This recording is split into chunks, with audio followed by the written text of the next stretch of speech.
Chapter 950. What is a chip? Qin Yin and Tang Xiaoxi were puzzled. It's hard to explain in a few words. Lin Muyu held the chip in her hand and looked at it carefully under the sunlight. She said, Marshal Qianfeng, are there any other strange discoveries besides these? Qianfeng nodded. There is a huge building complex at the foot of the mountain. It's very strange. I can't tell what it is. The periphery has been destroyed by the armored demons, but the interior has been preserved by my order. This kind of bees swarm, countless, and there are still countless bees in some sealed boxes in the building complex. They are the chips you mentioned, Lin General. What is a chip? It's a kind of technology. Lin Muyu nodded and said, it's a product that is at least 200 years ahead of our current technological era, or even more. I can't tell for the time being, but this matter is of great importance and is very likely to affect the development of the continent in the future. Since this thing is found in the mountains of the Tongtian Gorge, let's go and have a look at it immediately. I also want to see what it is with my own eyes. Qianfeng made a fist and palm salute. Qin Yin puffed out her chest and said, I want to go too.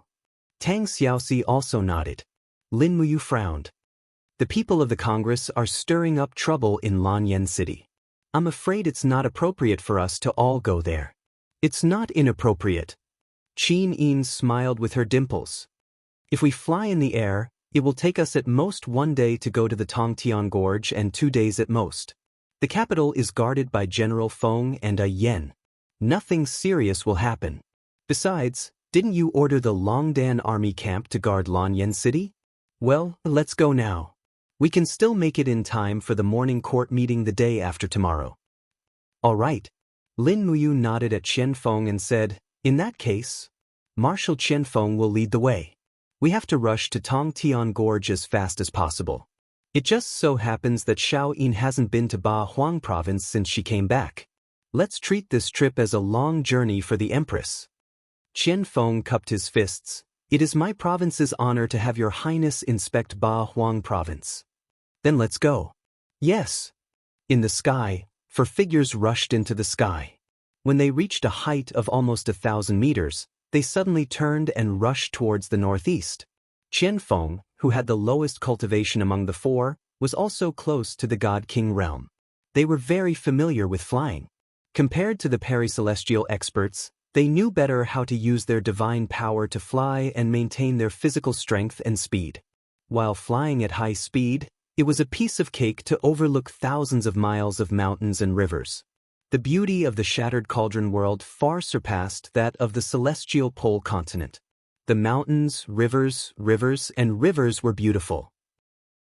The land was lush, and it also surpassed the wilderness and deserts of the celestial pole continent. The main drainage basin of the Rice River cut the land into several pieces, while the subdrainage basin nourished and irrigated thousands of miles of farmland. Along the way, there were groups of villages and sheep herding. The Shattered Cauldron world, which was still considered rich after several wars, was indeed a treasure among the stars.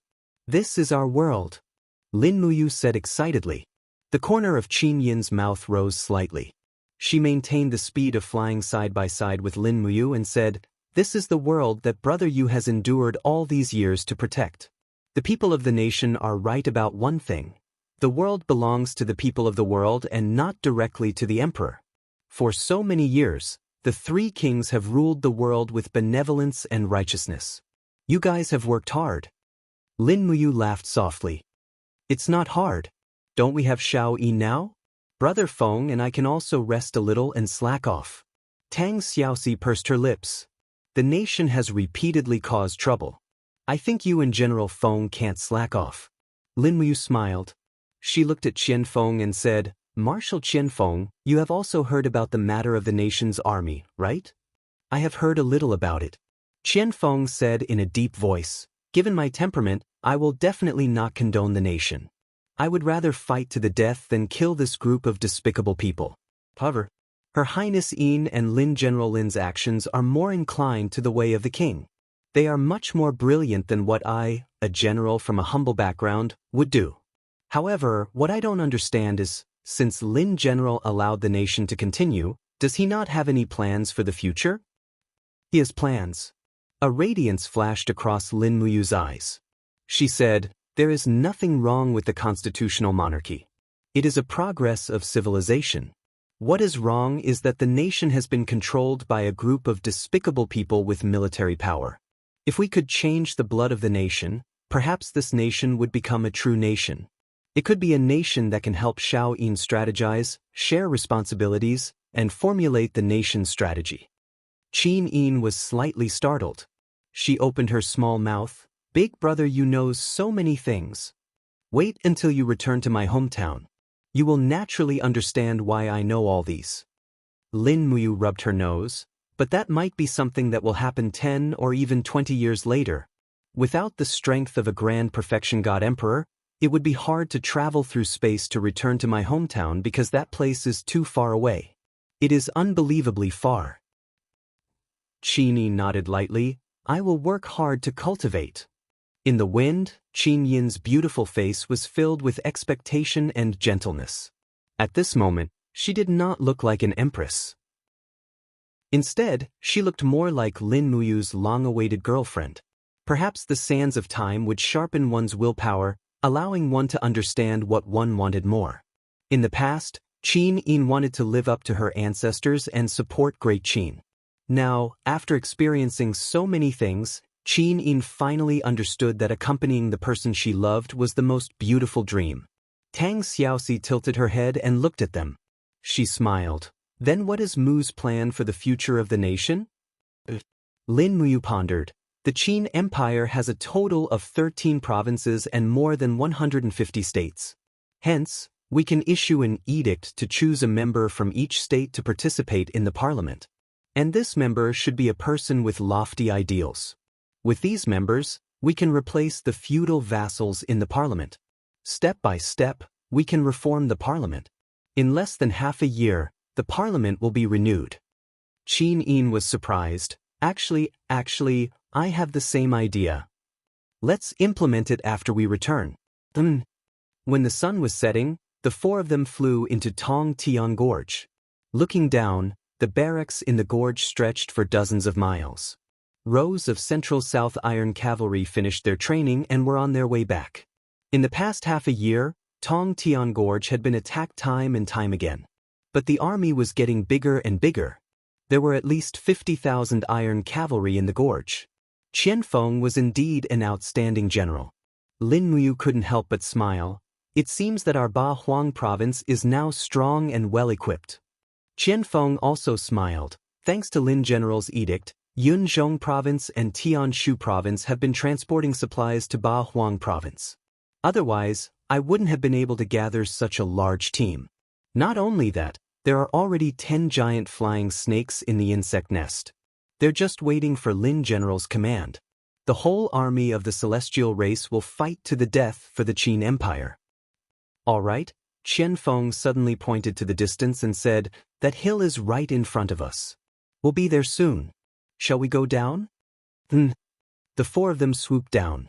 Sure enough, half of the hill in the distance had obviously collapsed. There were traces of battle on the periphery, and pieces of broken steel were scattered all over the ground. Lin Muyu looked carefully. The hill had collapsed at least 300 meters deep into the ground. There was actually a building complex in such a deep place. How much manpower was needed to build such a building? Perhaps it had long surpassed the difficulty of building a pyramid. However, the manpower and material resources of the Broken Cauldron realm were obviously ordinary. How could they build such a building that was so ingenious? "Greetings, Marshal." A group of high-level demon guards knelt down one after another. Qianfeng walked in front and said, "Her Highness the Empress, Lin General, and Princess Xi are all here. Lead the way. They want to see this unknown and mysterious domain." The demons had just built a wooden corridor, but it was very unstable. However, it was still there. Lin Muyu and the others didn't intend to use any corridor. Instead, they leaped and flew in the air, slowly descending. In the depths of the ground, faint rays of light appeared. It was the torches in the hands of the demons. Lin Muyu raised her hand and took out her 7 luminaries celestial gourd. The light of dawn burst out, instantly illuminating the entire huge cave. At this moment, everyone could see that it wasn't a cave, but a completely different world. At a depth of 300 meters, the ground was filled with densely packed integrated circuit boards. In addition, there were human-shaped steel ants that looked like ants. However, they were all lying on the ground in piles. There were at least tens of thousands of them. Qin Yin had a doubtful look on her face. Qianfeng cupped his fists and smiled. There's nothing we can do. When we first entered the cave, these steel ants actually moved and even attacked our army. Fortunately, I mobilized 20,000 armor demons and annihilated them all. Lin Muyu frowned. Qianfeng didn't know that these were actually robots, just like worker ants. This unique world was dug and built by these worker ants. This place was more like a huge machine workshop. Judging from the aura, there wasn't a trace of human presence. It should be a world of machines. Everyone be careful. Lin Muyu pulled out the Xianyuan sword and said, there may be unpredictable dangers. Qin Yin and Tang Xiaoxi frowned slightly. Although they didn't know what happened, Lin Muyu must have her reasons for being so nervous. Under the guidance of several high-level demons, everyone walked along this high-tech building complex for nearly 10 minutes. Qianfeng said, if we go any further, we'll reach that big guy. Big guy? Lin Muyu was stunned. Yes, a big guy made of a whole piece of steel building, but we don't know what it is. However, I've issued an order to set that place as a forbidden area. No one is allowed to enter. Let's go and have a look. Lin Muyu's heart moved. Further ahead, there was a huge alloy door, but it had been split open, and the crack had been melted. Needless to say, it must be Qianfeng's masterpiece. This kind of alloy was very strong, but it couldn't withstand a fierce blow from a god. After entering the door, there was a huge operating space. When Lin Muyu stepped in, a very stiff computer-synthesized voice came. Shutdown system. I thought Big Brother didn't want me anymore, so I slept for a long time. Look at the situation now. Why did the mainframe suddenly let me out? Don't ask me first. Let me ask you first, Lin Muyu said. Lulu nodded obediently, then blinked her eyes and said, ask whatever you want, Big Brother. Lulu will tell you everything I know. Qin Yin, Tang Xiaoxi, Qianfeng, and the rest were dumbfounded. They did not know what to say at all.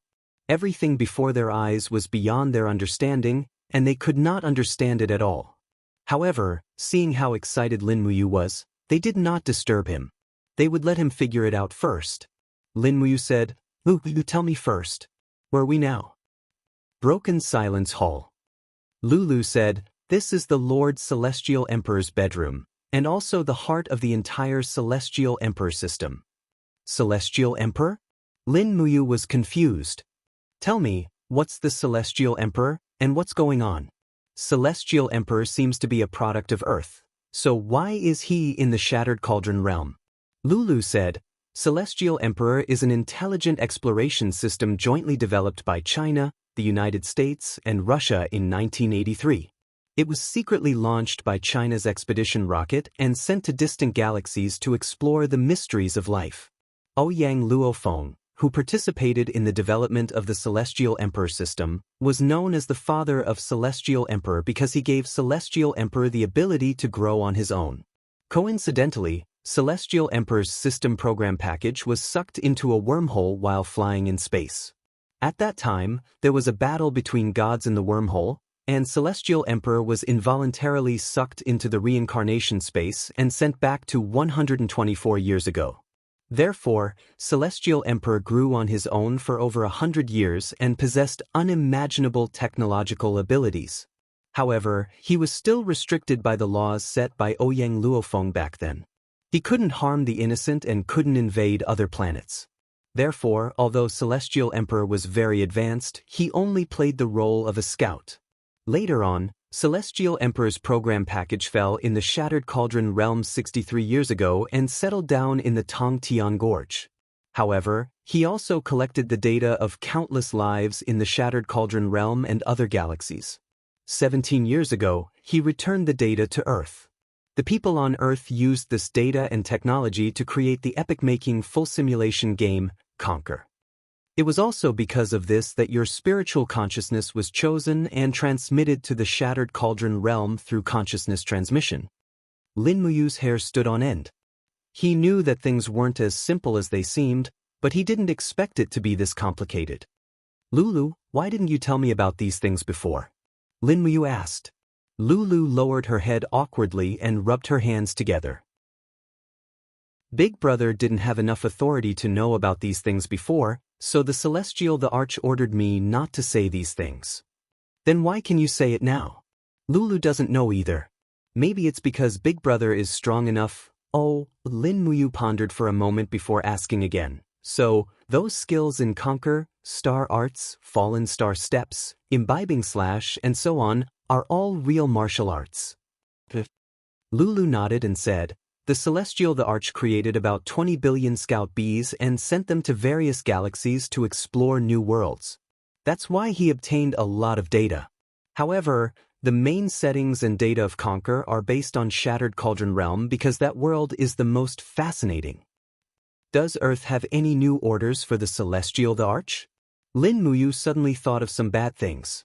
If Earth could control the Celestial the Arch, wouldn't that be terrible? Shattered Cauldron Realm would soon be in chaos. Lulu said, there won't be any more orders. The Celestial the Arch receives orders through his life code, but Ouyang Luofeng passed away many years ago due to illness.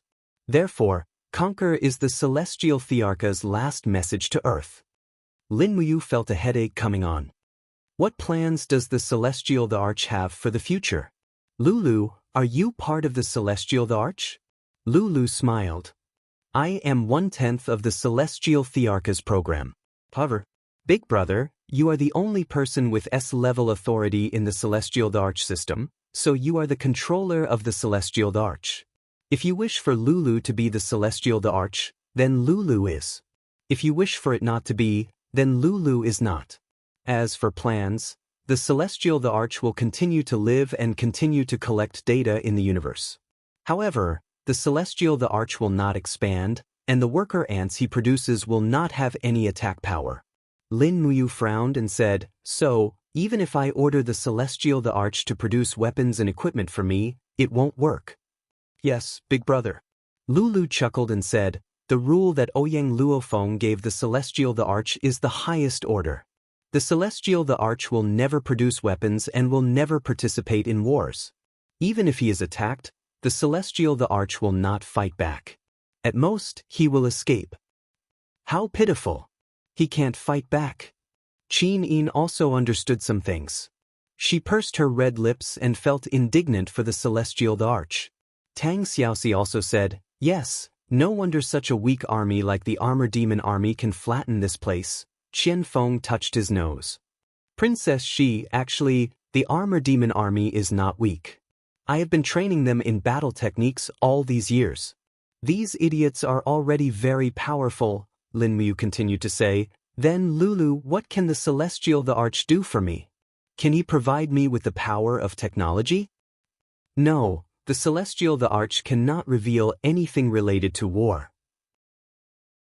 Then what about martial arts techniques? That's possible. Lulu smiled slightly. Lin Muyu was overjoyed and said, then, give me all the martial arts techniques above S rank. Oh yes, write them into scrolls for me. How long will it take to complete? Scrolls? Lulu blinked and said with a smile, the Celestial Thearcha's internal factory is very powerful. Big Brother, wait for 10 minutes. It will be done immediately. But 10 minutes was not a long time, but Lin Muyu, Qin, and the others could feel the buzzing sound of machines coming from underground. So there was a factory underground. The Celestial the Arch was simply omnipotent. Not long after, a passage opened at the side of the control room. They saw worker ants dragging metal boxes with wheels over. Sure enough, the martial arts techniques in the boxes had already been printed. They did not know what technology could be used to complete such a big process so quickly. There were a total of 5 boxes, and each box had at least 20 martial arts techniques. There were more than 100 martial arts techniques in total. The smell of ink filled the air. Among them, the first was the star art, followed by the god-consuming slash, ice crystal shield, raging flame sword technique, teleportation art, and other martial arts techniques. For a moment, the two beauties, Qin Yin and Tang Xiaoxi, were dumbfounded. It was simply too subversive. So many powerful martial arts techniques had appeared all of a sudden. Even Lin Muyu's star art was among them. Chen Feng's mouth also twitched. "Oh my god," Lin Muyu said cheerfully, "hurry up, you three take your pick. After you are done, we will bring the rest back to Lanyan City. After carefully selecting, we will rebuild the Holy Temple and rebuild the Holy Relic Temple of the Empire." Qin Yin's beautiful eyes were full of excitement. She nodded vigorously, "Yes. This way, at least in terms of martial arts, our great Qin will no longer be inferior to the celestial pole mainland." Lin Muyu had no interest in these martial arts techniques. She was biting off more than she could chew. Star art, seven luminaries art, and formless elephant art were enough for her to use for a lifetime. Moreover, there was no formless elephant art among these martial arts techniques. It seemed that the celestial the arch system's investigation had not penetrated into the realm beyond heavens. It was probably a new domain. The two beauties, Qin Yin and Tang Xiaoxi, were inspecting the martial arts techniques excitedly. They knelt on the ground together, graceful and beautiful. Lin Muyu also sat next to Qin Yin, then said to the female elf official, "Lulu, can you provide me with the technology of the steam engine?" "Steam engine?" Lulu narrowed her beautiful eyes. "Brother, why don't you want the technology of the gasoline engine? You have to know that there is oil thousands of meters underground. Once the oil is extracted, you can produce real tanks. As long as I give you enough technology, you can even produce electronic equipment. I have a lot of manufacturing technology about the F-22 and Su-37 here. The Celestial the Arch stole it from the defense network on Earth. In addition, I also have the technology to produce aircraft carriers. Brother, if you produce 10 aircraft carriers equipped with the Oracle defense system and place them in the East China Sea, will there be a fly that can fly over the celestial pole mainland?" Lin Muyu was excited to death. "Okay, quickly give me these technologies." However, Lulu crossed her arms in front of her chest and hugged her exquisite twin peaks. She said angrily, "I knew you were a war maniac. Humph, I won't give you these technologies. If you break through the laws, the Celestial Thearcha's self-destruction program will automatically be triggered." Lin Muyu instantly became listless. A million curses ran through her heart. Even the system elf knew how to tease her master. Chapter 952. "Then what else can you offer me other than martial arts?" Lin Muyu asked. "Brother, didn't you want the technology of the steam engine? I can give it to you now. In addition, I can also give you the technology of the steam car, as long as you want it." Lulu flew in the air, her transparent wings flapping rapidly. Lin Muyu said, "I'm afraid that's not enough. The casting technology of the Shattered Cauldron realm is not enough to build the steam engine. You still need to give me the advanced casting technology and the basic industrial knowledge. Just write them into words and give them to me as blueprints." But Lulu nodded. Qin Yin asked in confusion, "Brother Yu, what is the steam engine?" "It's a kind of energy source, although it's a bit crude. Then, what's the use of the steam engine you mentioned?" Tang Xiaoxi blinked and asked again, "I mean, what's the use of it for the Empire's war?" Lin Muyu thought for a moment and said, "If we can build steam trucks, our soldiers and provisions will be able to travel thousands of kilometers in a day. They won't need to ride horses to travel thousands of kilometers in a day. It will only take them less than 3 days to travel from Lanyan City to Winterfrost City. Of course, this is only the most ideal situation. Our roads are not completely repaired yet. So it's not weapons." Qin Yin was slightly disappointed. "If it's just to transport supplies and troops, I'm afraid it won't be able to improve our combat ability by a large margin. It can only improve our mobility in a small area. Also, the biggest problem we're facing right now is the lack of money and gold to build warships and heavy cannons." "Yes, I know that too." Lin Muyu pondered for a moment and said, Not only that, we're also short of food. Food is always a problem in every campaign, especially when it's a long and arduous expedition. Food is always the biggest problem. Tang Xiaoxi pursed her red lips and said, "The potatoes from the Forest of Infinity have become the biggest military ration. Dried potatoes are easy to store and can be soaked in hot water during the march. It's just that potatoes can't be planted all year round. We can only plant them 2 or 3 times a year." Lin Muyu frowned. Lulu flapped her wings and said with a smile, "Brother, you can create a thermostatic chamber. It shouldn't be a problem to create a thermostatic chamber in this world, right?" "Thermostatic chamber?" "Yes." Lulu said, "The Celestial Ruler's factory may not have a lot of other things, but there is a lot of plastic. As long as we find a place with abundant sunlight and water, we can send worker ants to build a thermostatic greenhouse, and we can grow the potatoes you mentioned all year round." Lin Muyu's heart skipped a beat. "Lulu, didn't you say that the Celestial the Arch would not participate in any form of war? But growing food is only what farmers do, it has nothing to do with the war. Besides, the Sky Sovereign has the hidden consciousness of saving lives and saving people.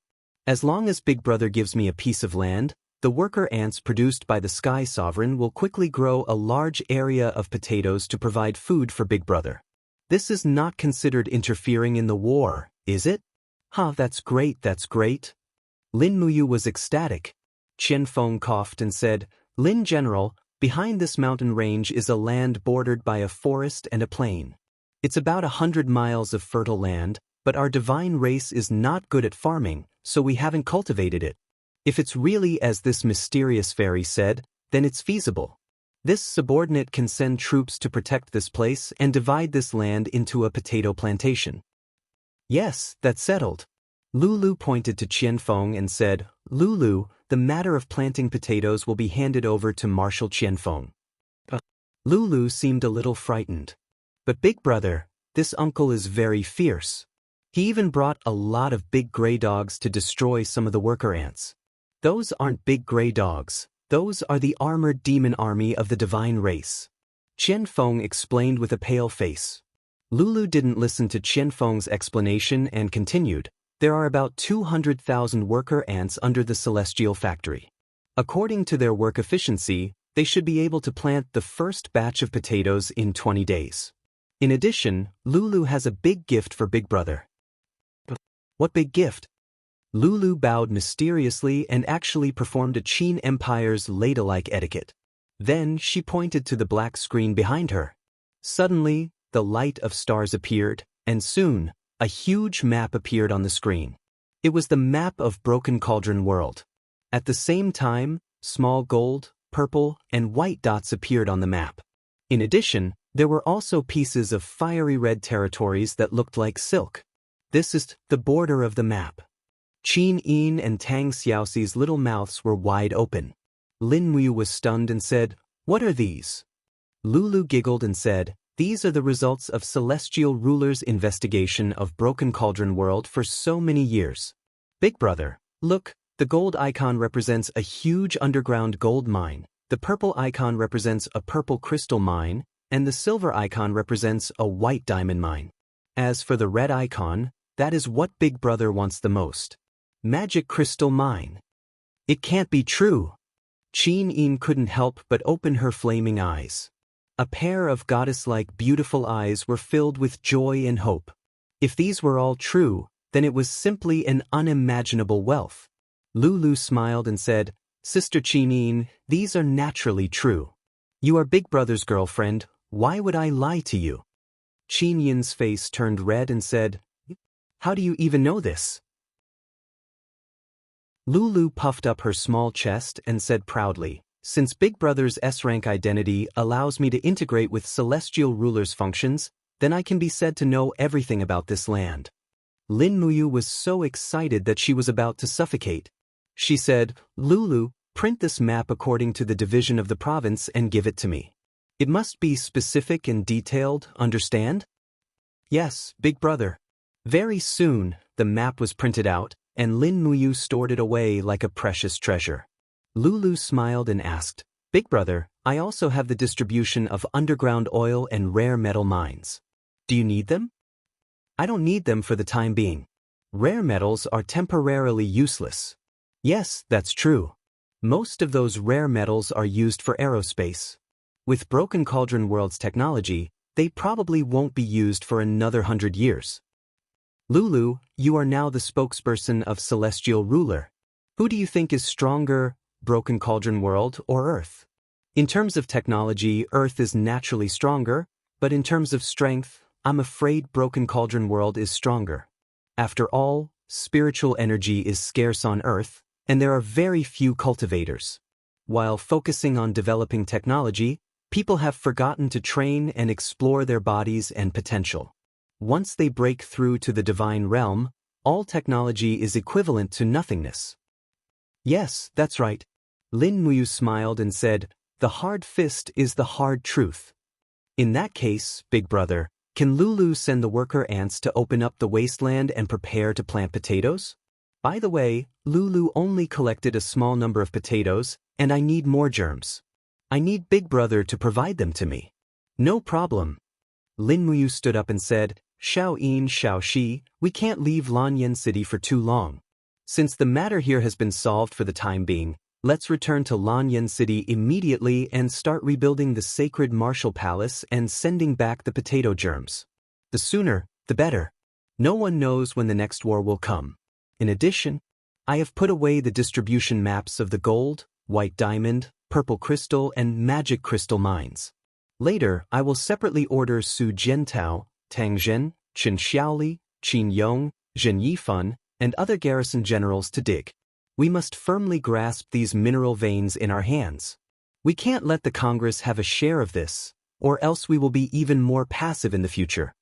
Yes, let's go.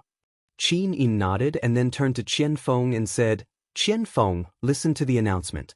Qianfeng immediately knelt on one knee and said, Your subject is here. I officially confer you the highest governor of Bahuang Province, with the rank of General of the Qin Empire. You will be in charge of the administrative and military affairs in the province. In case of emergency, you can act first and report later. In addition, you must discuss everything with Lulu about the potato plantation. Don't use force anymore. As long as Lulu requests it, you will be granted. Yes, thank you for your gift, Your Highness. Qianfeng tried hard to hide his excitement. After all, the era of the three kings had passed, and now it was the era of the female empress. The old officials conferred by the three kings were no longer effective, and Qin Yin's words were a new edict, which was equivalent to a reinvention. Lin Muyu patted Qianfeng's shoulder and smiled knowingly. There was no need to talk too much between heroes. With Qianfeng in the eastern region of the empire, Lin Muyu could rest assured. With Lin Muyu in the capital, Qianfeng could also rest assured that the status of the demon race in the empire would not be trampled. The next afternoon, the three of them arrived at Lanyan City. The first thing was to collect potatoes. They used a total of 27 space bags and filled them to the brim. Tang Xiaoxi brought Terralin, Lake, and the other God State experts to Tongtian Gorge. Qin Yin had to stay in Zetian Palace Hall to manage the situation, and Lin Muyu had to implement the new military strategy of the Empire in the Divine Temple. This was extremely important for the Shattered Cauldron Realm. Only by improving and becoming stronger could the Shattered Cauldron Realm contend with the powerful Celestial Pole Continent. On the square of the Divine Temple, more than 1,000 Divine Temple employees waited solemnly. When Lin Muyu and Qin Yan walked up the steps of the Divine Temple together, everyone knelt on one knee. Greetings, Lin General. Greetings, Great Deacon.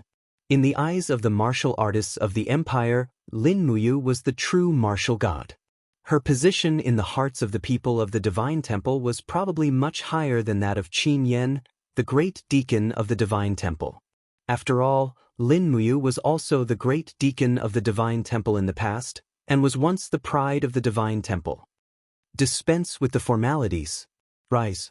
Lin Muyu raised both his hands and looked at everyone with a humble expression. He said with a smile, Originally, I shouldn't have interfered with the affairs of the Divine Temple. However, the situation was urgent, so I overstepped my boundaries. I hope that great deacon doesn't blame me. Qin Yan could not help but laugh. What are you saying, big brother? The divine temple is your home to begin with. Lin Muyu nodded. Indeed, he had started off as a sparring partner in the divine temple of Lanyan City and walked step by step to where he was today. This place was indeed like his other home. Chapter 953. Make it short. Lin Muyu cleared her throat and said, "This time, I came to the sacred palace to restore the order in the sacred palace and rebuild the sacred martial palace in the eyes of the warriors of the Qin Empire.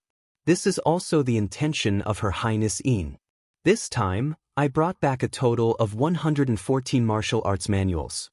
Most of them are martial arts manuals that have never appeared on the continent. They are divided into 3 levels. The faces of the group of martial artists were filled with excitement when they heard this. Martial secrets and battle skills had always been scarce. Most families were unwilling to pass on their martial skills to outsiders. This was also human nature. Because of this, a very ordinary martial secret could be sold for several thousand gold coins on the market. This was enough to show how rare martial secrets were.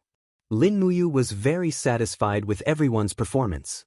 He continued, there are a total of 4 first-class martial arts, namely, the martial god arts, the great void swordsmanship, the great karmic fire technique, and the purple thunder fist.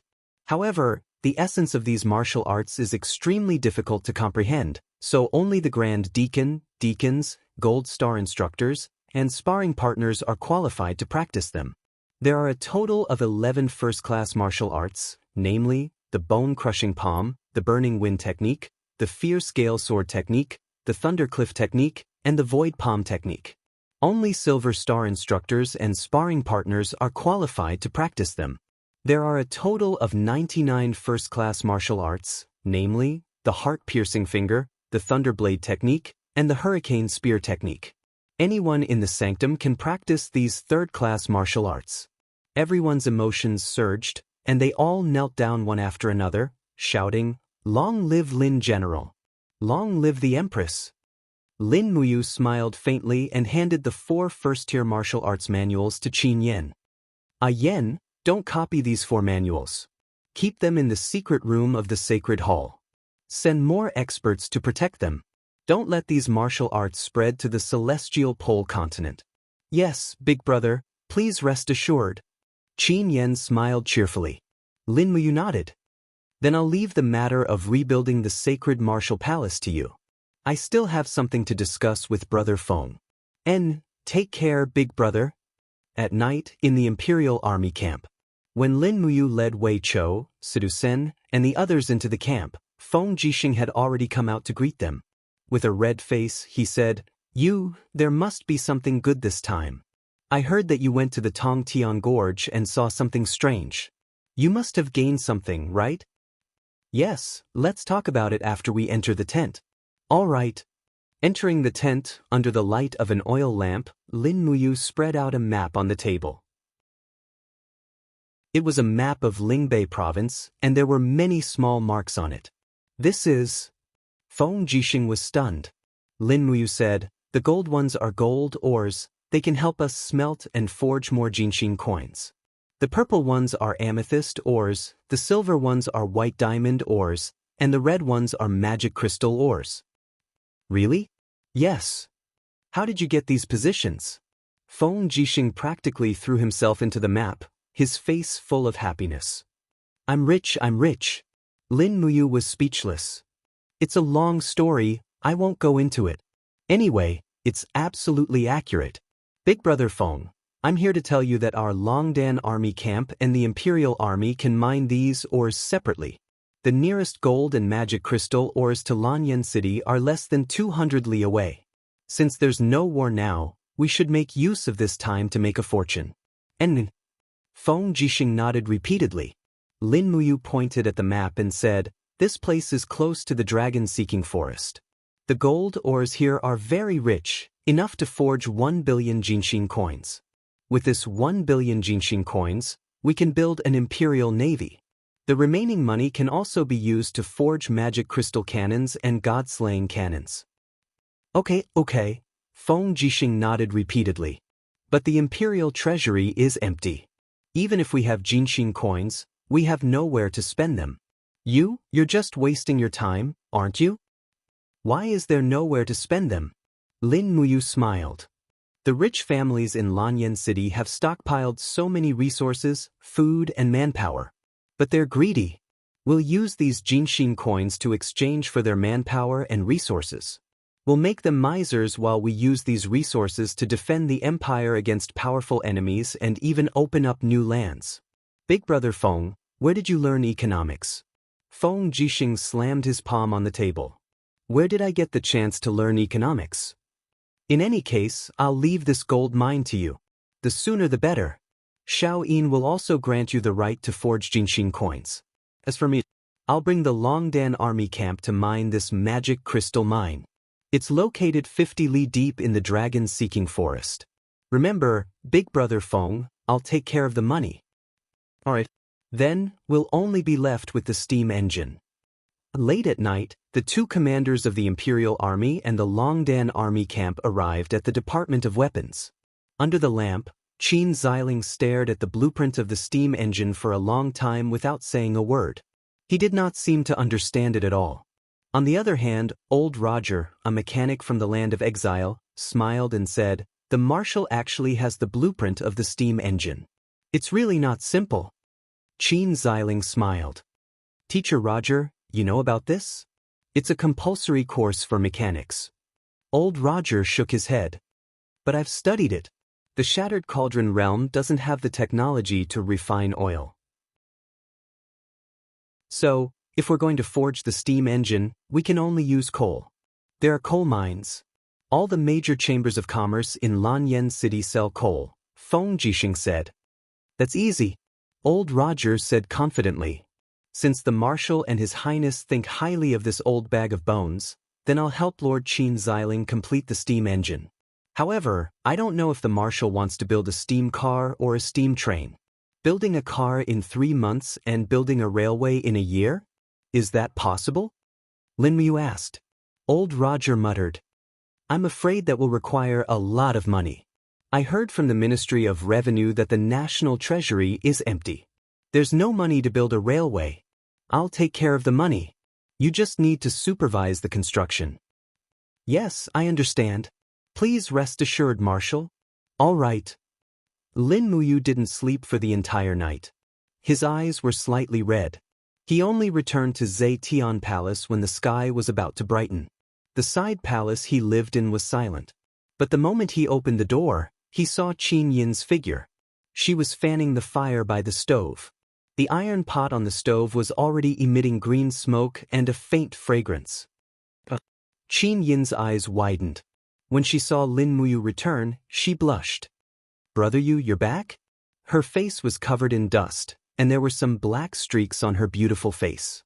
The Empress, who had been pampered since she was young, had never cooked anything. It was really hard on her. "Xiao Yin, you didn't sleep?" Lin Muyu was stunned. Qin Yin smiled. "I slept, but I woke up early. When I saw that you weren't around, I knew that you must have been busy all night. So, I cooked some flour soup. It's good for people who stay up late. You can drink it in a while. If I remember correctly, there's a court meeting today. Well, I'll go over after you finish the soup." "Ah." Lin Muyu couldn't help but laugh. "What are you laughing at?" Qin Yin wiped her face and asked worriedly, "Don't tell me that I look ugly now." "No, it's just that I feel that Xiao Yin is becoming more and more like a daughter-in-law. You don't have the majestic demeanor of an empress anymore." Qin Yin burst into laughter. She stepped forward and held his hand. "When my father was alive, he said that I would get married sooner or later. I have to learn to take care of my husband and learn to be filial to my elders. Oh, brother you also said that you would bring me back to meet your father one day. So, Xiao Yin should learn to be virtuous first. I have to prepare for a rainy day." Okay. Lin Muyu smiled happily. She sat on the carpet and hugged Qin Yin in her arms. Immediately, she was filled with fragrance. The feeling of hugging a beautiful woman was indeed wonderful. It was worth it no matter how hard she suffered. In this life, a man might be very dazzling. He might be surrounded by beautiful women. However, if the woman in his arms wasn't the woman he loved the most, then no matter how successful he was, he would still be a failure in his heart. This was something that many people couldn't see through. At this moment, a beeping sound suddenly came from the Qianquan bag. Lin Muyu hurriedly took out a disc-shaped instrument from the Qianquan bag and placed it on the ground. She said, "Lulu, come out." Buzz. Three-dimensional projection technology. Lulu's image appeared in front of Lin Muyu. She smiled and said, "Brother, I'm here to report the results. I've already cultivated nearly 50 square kilometers of fertile farmland. Here, I'll show you." The image changed. It was already the grid-shaped farmland in the Tongtian Gorge. The farmland was covered with plastic greenhouses. It was a magnificent sight. Lin Muyu was stunned. So fast? Of course. You definitely haven't seen the speed at which the worker ants dig the ground. It's like lightning. Is Xiaoxi here yet? Yes, we've just arrived, so we'll start planting potatoes soon. Marshal Qianfeng said that the water source will be diverted to the fields within 3 days, across 100 miles. That's great. Lin Muyu clapped her hands. Thank you for your hard work, Lulu. It's not hard on me. It's you, brother, who looks terrible. Lulu had a worried look on her face. She looked at Qin Yin, who was beside Lin Muyu, and said, "Big brother, you have to control yourself. Although your body is the body of a god, if you use too much energy, you will still waste your essence." Lulu doesn't want to see Big Brother as thin as a stick. Ahem, what are you talking about? Lin Muyu was so embarrassed that she wanted to die. Qin Yin also understood. Her little face turned red, but she didn't know how to explain. She couldn't just tell Lulu that they hadn't started, could she? The soup is ready. I'll go get it. She hurriedly looked for an opportunity to escape. Lin Muyu was also speechless. Then that's it. Contact me if there's anything, Lul. Goodbye, brother. The light disappeared in a flash. This communication device was quite useful. Lin Muyu could even use Lulu's Celestial the Arch system to directly contact Qianfeng, Qin Yong, and the others who were thousands of miles away. In a sense, she already had a huge advantage. Chapter 954. On the 7th of November, heavy snowflakes fluttered in the air above the forest of no return. The ground seemed to be covered with a layer of silver robe, and it was so cold that it made people shiver. However, from the snowy land west of the forest of no return, the sound of horns, war drums, and the sound of horse hooves could be heard. The two armies had officially begun their decisive battle here. The Celestial Empire had endured for nearly half a year, and now, they had finally made their move against their strongest opponent. The armies collided with each other wave after wave. The roars of the dragons and the impact energy unleashed by the gods constantly swept up the snow on the ground. Balls of raging flames fell from the sky, and it was so hard to distinguish them from each other. The war had entered a white-hot stage as soon as it broke out. Qin Yu had sent out the strongest army of the Celestial Empire, which was also the strongest army of the Tianji Empire, the Yanji Army, which was personally commanded by the Saint Martial God, Zhang Cheng. Amidst the heavy snowfall, an old man carrying a long blade stood in midair with his long beard swaying slightly. The raging flames were spinning rapidly under his feet, and he was constantly waving his long blade, releasing several hundreds of meters of cold blade energy into the crowd. This man was none other than the commander-in-chief of the Tianji Empire, Shang Qian's maternal grandfather, Zhang Cheng. Although Zhang Cheng was old, he was incomparably brave and fierce. He sat proudly in the middle of the army, causing the cavalry of the Celestial Empire to attack more than 10 times in a row, but they did not achieve much. Instead, they had suffered heavy losses. 3 armies, listen to my command, hold your positions. You are the most elite soldiers of the Tianji Empire, and guarding the country is our natural mission. Killing the enemy while bathed in blood is our supreme glory. If you don't move, you will live, and if you waver, you will die. Kill them all. Zhang Cheng's voice reverberated in the air like a huge bell, and although the soldiers of the Flame Ji army had only heard Zhang Cheng's voice, but they were greatly encouraged. Each and every one of their eyes were blood red, and they brandished their weapons and fought with their opponents. Cavalry battalion, spear battalion, infantry shield battalion, archer battalion, all the battalions moved forward, but they were all crushed by the wheels of war, disappearing one by one. War was like this, killing was the price, and victory was the ultimate goal.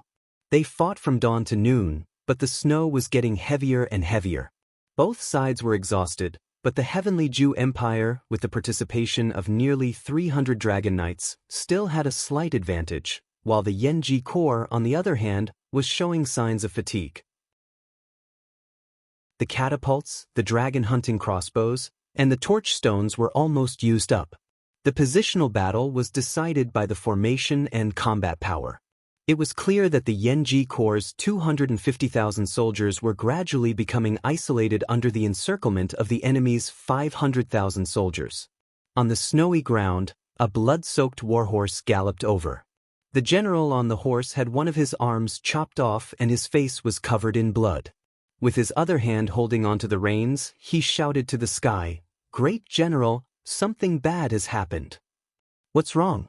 Zhang Qing asked coldly. "Demon spirits.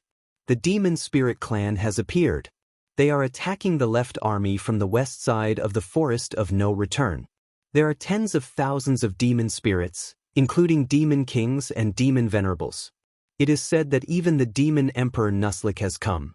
Our brothers are almost unable to hold on any longer. Everyone is exhausted. If the battle continues, it will get out of hand." Zhang Qing frowned. "The Lanji army is currently on the way to reinforce us. Once we give up the position here, it would be equivalent to handing over the eastern door of the Tianji Empire to the enemy. That brat Yu will use all his tricks and schemes. He will enter the plains and start fighting with us on the vast land. At that time, the Tianji Empire will have even less chance of winning. This subordinate also knows this. But Great General, we have already lost tens of thousands of soldiers. If we continue to fight like this, I am afraid that all the brothers of the Yenji army will die here. Why would the demon emperor Nuslik collude with the dogs of the Celestial Empire?" Zhang Qing was full of annoyance and asked, "General Lu, isn't Lord Zai leading the Battle Angel army and the reinforcements here? When will they arrive?" "Lord Zai's army is resting in Lingyuan County the day before yesterday. Lingyuan County is 300 miles away from here. Even with the cavalry, it will take 3 days. It seems that the Celestial Empire wants to take down our position in one go. We can't wait for that time." Zhang Qing sighed. "Forget it. To think that the Yenji army would have such a day. To think that I, Zhang Qing, was praised as an invincible general by the people of the Celestial Empire. Today, I have fallen into such a situation. I have let down the Celestial Empire. I have let down the Saint Emperor. General Lu, give the order to retreat. Order the rear army, left army and right army to retreat slowly. I will lead the middle army to bring up the rear." The general surnamed Lu hesitated for a moment, then cupped his hands and said, "Yes, this subordinate obeys." The drums of retreat sounded hurriedly. Under the curtain of snow, the soldiers of the Yenji army revealed a smile as if they had been pardoned. The army retreated one after another, leaving behind nearly 60,000 middle army to resist the army of the Celestial Empire. But Qin Yu obviously did not want to give the opponent any chance to breathe. The dragon riders in the sky danced wildly, the cavalry on the ground madly rushed forward. In addition to the demon spirit army on the other side, the middle army of the Yenji army was surrounded in the blink of an eye. This battle lasted for 1 day and 1 night. In the early morning of the next day, the snow was still falling. The entire snowfield had been dyed red, but the red snow was quickly covered by new snow. The position of the middle army of the Yenji army was getting smaller and smaller. From the initial few miles, it became 1 mile, and then it became a few hundred meters, until there were less than 10,000 people surrounded by the enemy. Boom! Raging flames soared into the sky. It was Zhang Qing who had raised his long blade and swept it horizontally. The hundreds of meters long raging flame blade Qi instantly turned a group of the cavalry of the Celestial Empire into ashes. The power of a god emperor should not be underestimated, let alone Xianxia, who was a level 84 Paradise God Emperor. But after a day of fierce battle, Xianxia's power was not as good as before. His face was rather pale, and the hand that was holding the long blade was trembling slightly. He was left with less than 30% of his divine power. If not for the protection of the divine wall, he would have been killed by the demon heart arrows used by the opponent's dragon riders. Protect the general. Kill. The remaining power of the defeated army was not enough. But very soon, there were only a few thousand of them left. They were facing hundreds of thousands of soldiers of the Celestial Empire. Under the great disparity in strength, it seemed that the Yanji army did not stand a chance. The crowd of cavalry slowly separated, and a man came out on a horse. He was dressed in a pure white robe that was whiter than snow. He looked rather handsome. He was the emperor of the Celestial Empire, Qin Yu. Beside him were Han Yuan and Liao Yang, who were in charge of protecting him. Old General Xianxia. Chen Yu raised his head and looked at Xianxia, who was standing proudly in the sky. He said, "You are a senior, and also an elder of the Celestial Pole continent. The three empires of the continent are originally one, and we are also one family. Why must we fight to the point of not holding anything back? Junior Qin Yu, may I be so bold as to ask old General Xianxia to put down your weapons and shake hands in peace?" "How do we shake hands in peace?" Xianxia's pair of turbid eyes shot out a ray of light. "Very simple." Chen Yu spread his hands and said, "Senior, put down your weapons and join the army of my Celestial Empire." Junior admires Senior's virtues and conduct, and is willing to worship you as the general of the Celestial Empire and confer the title of king. I wonder if old General is willing? Confer the title of king? Xianxia's body trembled, and he laughed out loud. Qin Yu is indeed Qin Yu. You have such courage at such a young age. I have made countless contributions to the Tianji Empire, but I am only conferred the title of Marquis. In my Tianji Empire, only the descendants of the Northern Dark Royal family can be conferred the title of king. I didn't expect His Majesty Qin Yu to confer the title of king on me. This is really surprising. So, old General agrees? Qin Yu smiled in surprise. However, Xianxia frowned and said coldly, "No, I refuse. Even if I have to fight to the last man, Xianxia will never surrender.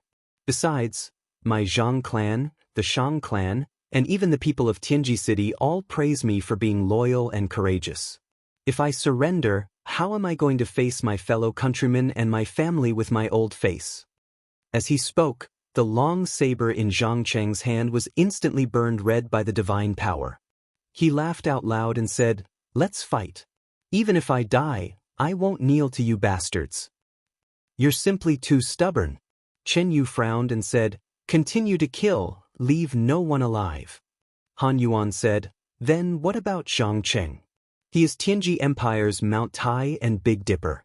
If we kill Xianxia, I'm afraid that old fellow Sikong Ming won't be able to sit still." "I want him to be unable to sit still." Chen Yu lightly pulled out his sharp sword and said, "Kill." "Lord Han Yuan, it's up to you now. Bring Xianxia's head to me." "Understood." After the time it took for an incense stick to burn, the remnants of the Yanji army disappeared from the snowy ground. Han Yuan descended from the sky with a bloody head in his hand. He threw it down and it rolled on the snowy ground. It was the head of the white-haired Xianxia. As a god emperor, he would rather die in battle than to break the void and escape. This was what made Xianxia respectable. Chen Yu squinted his eyes and said coldly, "Xianxia, that old fool." Han Yuan took out a sparkling and translucent godhead and said, "This is Xianxia's cast immortal godhead. Your Majesty, please accept it." "No need." Chen Yu shook his head. "Since Lord Han Yuan killed him, you can keep this cast immortal godhead for yourself." "But Xianxia's death seems to make your Majesty unhappy?" Liao Yang seemed to have noticed something. Chen Yu frowned and said, "I just feel that it's a pity. A famous general like Xianxia shouldn't have died in battle like this. Unfortunately, Tianji Empire doesn't have anyone capable. If there were a few more people like Xianxia, I'm afraid we wouldn't be able to step into Tianji Empire's territory no matter how many troops we have." Someone, bury Xianxia here and build a martyr's mausoleum. Attack the county city in front of us and make it our resting place. Yes, Your Majesty. 2 days later, the news spread to Tianji City. In the main hall, all the officials were shocked. Great General Xianxia really died in battle? He's a god emperor? That's right. How could such an expert die in battle? I heard that the Celestial Empire used Han Yuan and other god state experts from Tianjua sect. No wonder. The empire is in danger. Chapter 955. Be quiet. Sitting on the throne, Bai Mingyuan listened to the discussions of the officials, and could not help but feel upset. Zhang Cheng and Bai Minghuan were his right-hand men, but now both of them had died in battle.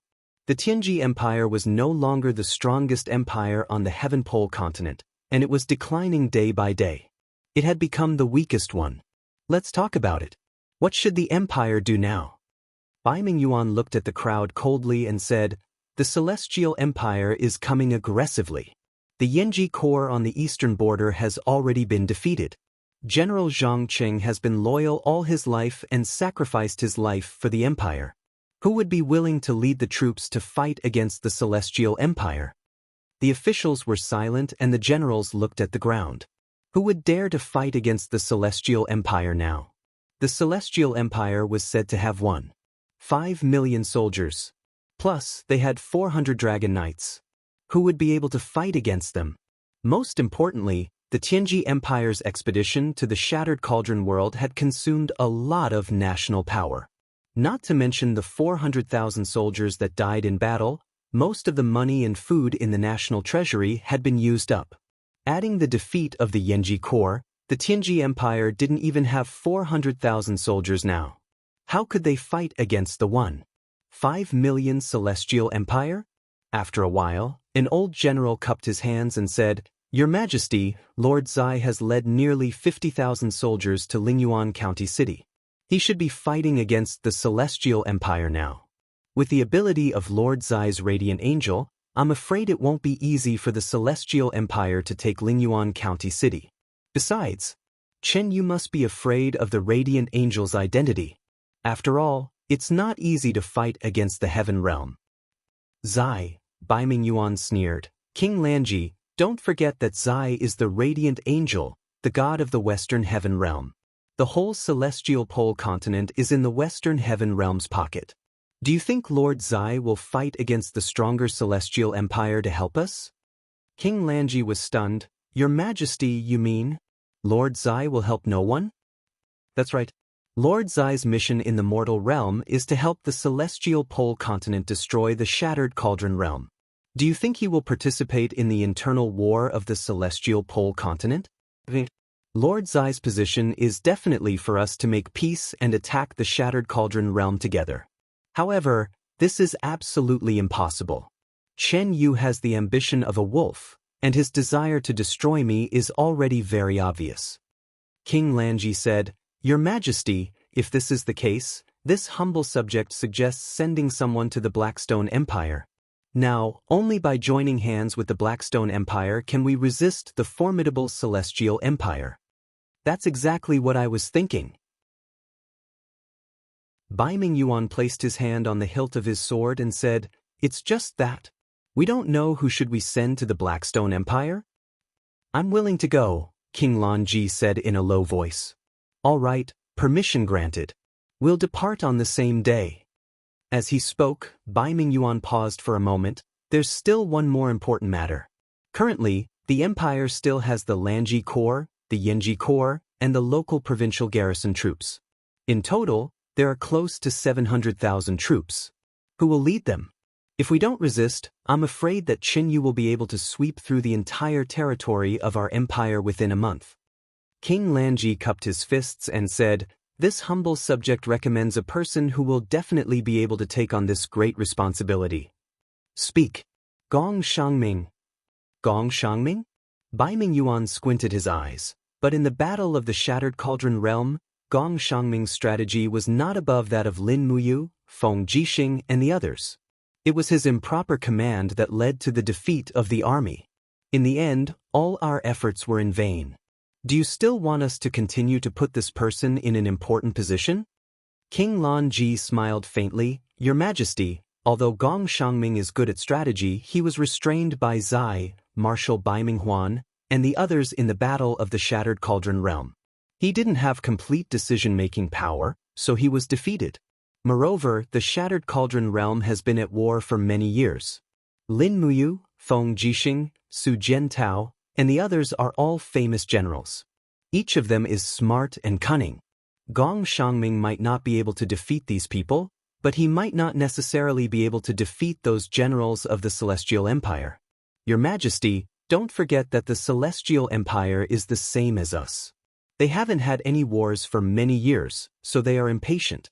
Gong Shangming's defeat in the Shattered Cauldron Realm is his capital.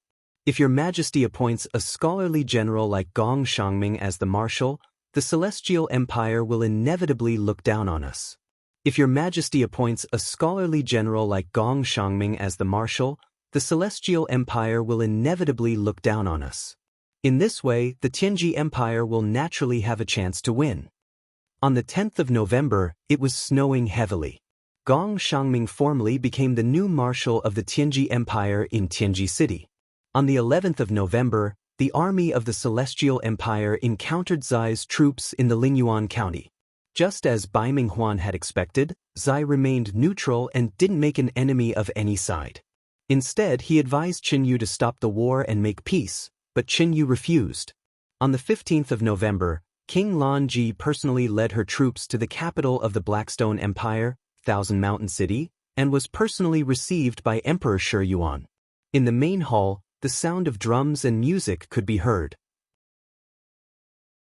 Although the Blackstone Empire had gone through a war, the imperial capital, Thousand Mountain City, was still filled with the scene of singing and dancing to celebrate peace. This was probably Shi Yuan's strategy to rule the country. One should enjoy life to the fullest. Don't let the golden cup face the moon emptily.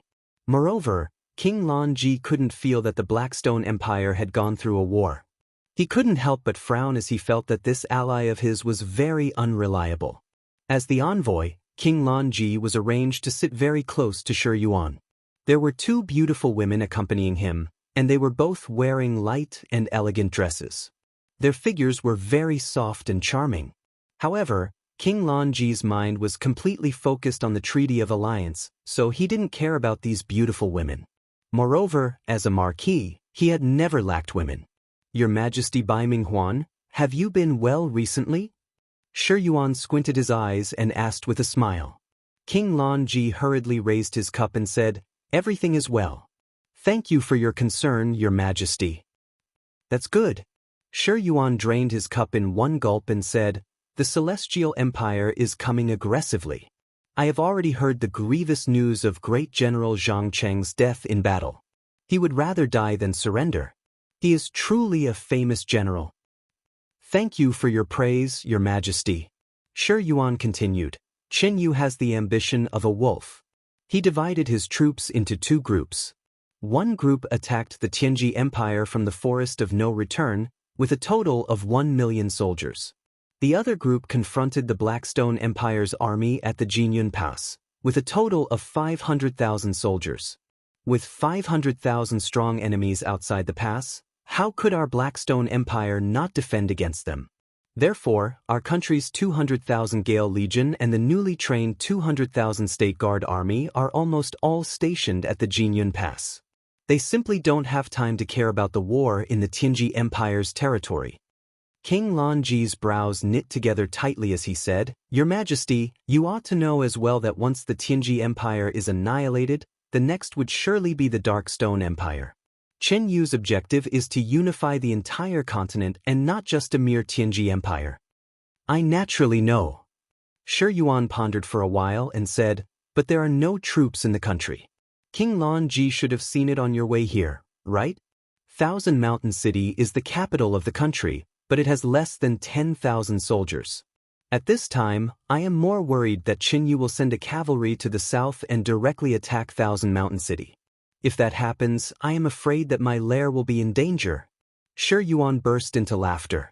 King Lan Ji had the intention to die. He really didn't know if the people of the Darkstone Empire were madmen or if they were daring because of their skills, so he could only laugh dryly and say, "Your Majesty is wise and mighty, so you'll surely not be attacked by that kid, Qin Yu from the south. I'm extremely at ease about this. However, since your esteemed empire has decided to form an alliance with my empire, could it be that you really can't send out a single military force?" "I really can't." Shi Yuan shook his head. "I really have the heart, but I am powerless. However, I do have a way to solve the crisis of the Tianji Empire." "Oh? Your Majesty, please tell me directly. Does Your Highness King Lan Ji know about the Bai Zhe mercenary group?" "This? I have heard a little about it. In the past 6 months, there have been rumors about the mysterious appearance and disappearance of the Bai Zhe mercenary group. It is said that the leader of this mercenary group is a bastard son called Lu Bai. His cultivation is average, but he has nearly 100,000 mercenaries. Moreover, they are well equipped. They can be compared to any regular army of the empire on the continent." Shi Yuan smiled faintly.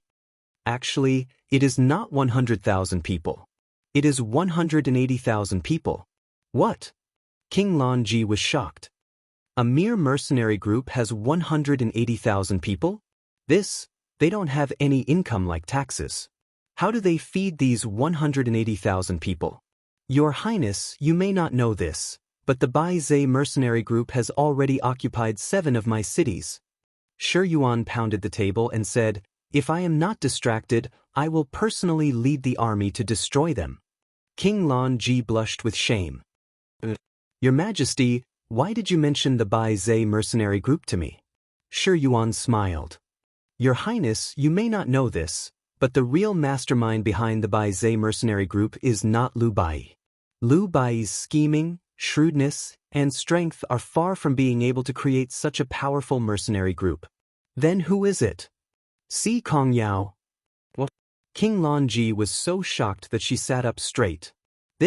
How is this possible? Isn't Si Kongyao the granddaughter of Lord Si Kongming? How could she be the real master of the Bai Zhe mercenary group? "However, this is the truth," Shi Yuan said. "I have already pointed out the path for Your Highness. If Your Highness can invite the Bai Zhe mercenary group to participate in the war, these 180,000 elites can directly go north and attack the enemy together with your country's main force. Even if Qin Yu has millions of troops, he will still fail on the verge of success. Moreover, Si Kongyao is a person of your country. She has a good friend named Xianxia. This Xianxia's grandfather is the old General Zhang Qing who died in the war. If King Lan Ji sends a letter to invite Miss Xianxia to the Bai Zhe mercenary group's camp to personally invite Si Kongyao to help in the war, the great event can be expected." King Lan Ji's thoughts were a bit chaotic. "Your Highness, do you still want to wait?" Shi Yuan laughed. "Come, give King Lan Ji a pass token so that he can freely come and go in the territory of the Blackstone Empire." King Lan Ji finally couldn't sit still anymore. She stood up and said, "There is no time to lose. Sending reinforcements is like putting out a fire. This humble king will leave first. Thank you for Your Majesty's suggestion. We won't send Your Highness off. Leave." King Lan Ji left the banquet table with his attendants. After watching King Lan Ji leave, an old civil official immediately laughed and said, "Your Majesty is wise and powerful. Not only can you send off King Lan Ji, if he can really invite Si Kongyao, we can also kill 2 birds with 1 stone and drive away the god of plague, Bai Zhe mercenary group. That would be great." Shi Yuan's mouth raised. "We will wait to reap the benefits." Chapter 956. On that day, a letter was sent to the north. It carried the only hope of King Bai Zhe and the only hope of the Tianji Empire. It seemed to be destined that only by cooperating with the Bai Zhe mercenary group could they save the Tianji Empire. Fortunately, the real master of the Bai Zhe mercenary group was Si Kongyao. As a person of the Tianji Empire, she should be able to help. On the 24th of November, the heavy snow blocked the road. However, in the heavy snow, A group of people was still coming. There were about 20 people riding on good horses of the Blackstone Empire. The horseshoes were the standard horseshoes of the Tianji Empire's army. The knight who was walking at the front had a slim figure. Although she was wearing a thick leather robe, it could still be seen that she was a graceful woman. In the heavy snow, several people raised torches on the official road. One of the guards shouted, "Are you Miss Xianxia?" "It's me." The woman lifted her cloak. Her delicate face was very bright under the light of the torches. However, her eyes were a little red and swollen. It was obvious that she was too sad. After all, her grandfather Zhang Qing was the head of the family. He was the backbone of the whole family. Zhang Qing's death was a huge blow to Xianxia. It was as if the sky had collapsed. The guard said in a low voice, "You finally came. Her Highness King Lanji is waiting for you in the post house. Rest for a night and tomorrow we will leave for the Demon Palm Prefecture. You will be able to see Miss Si Kongyao before dark." "Yao, she has been here for half a year?" "Yes, Miss Xianxia. Now, please follow me to see Her Highness." Although the post house was still cold, it was much better than the wind and snow. Xianxia entered the post house with her entourage. She immediately took off her robe that was covered with snow. The attendant in the post house quickly took out a new leather robe and put it on her. Under the escort of the crowd, this miss of the Shang family went straight into the reception hall of the post house. "Greetings, Your Highness King Lanji." Xianxia performed a ladylike salute. King Lanji was sitting by the brazier. She stood up and said with a smile, "Miss Xianxia has worked hard.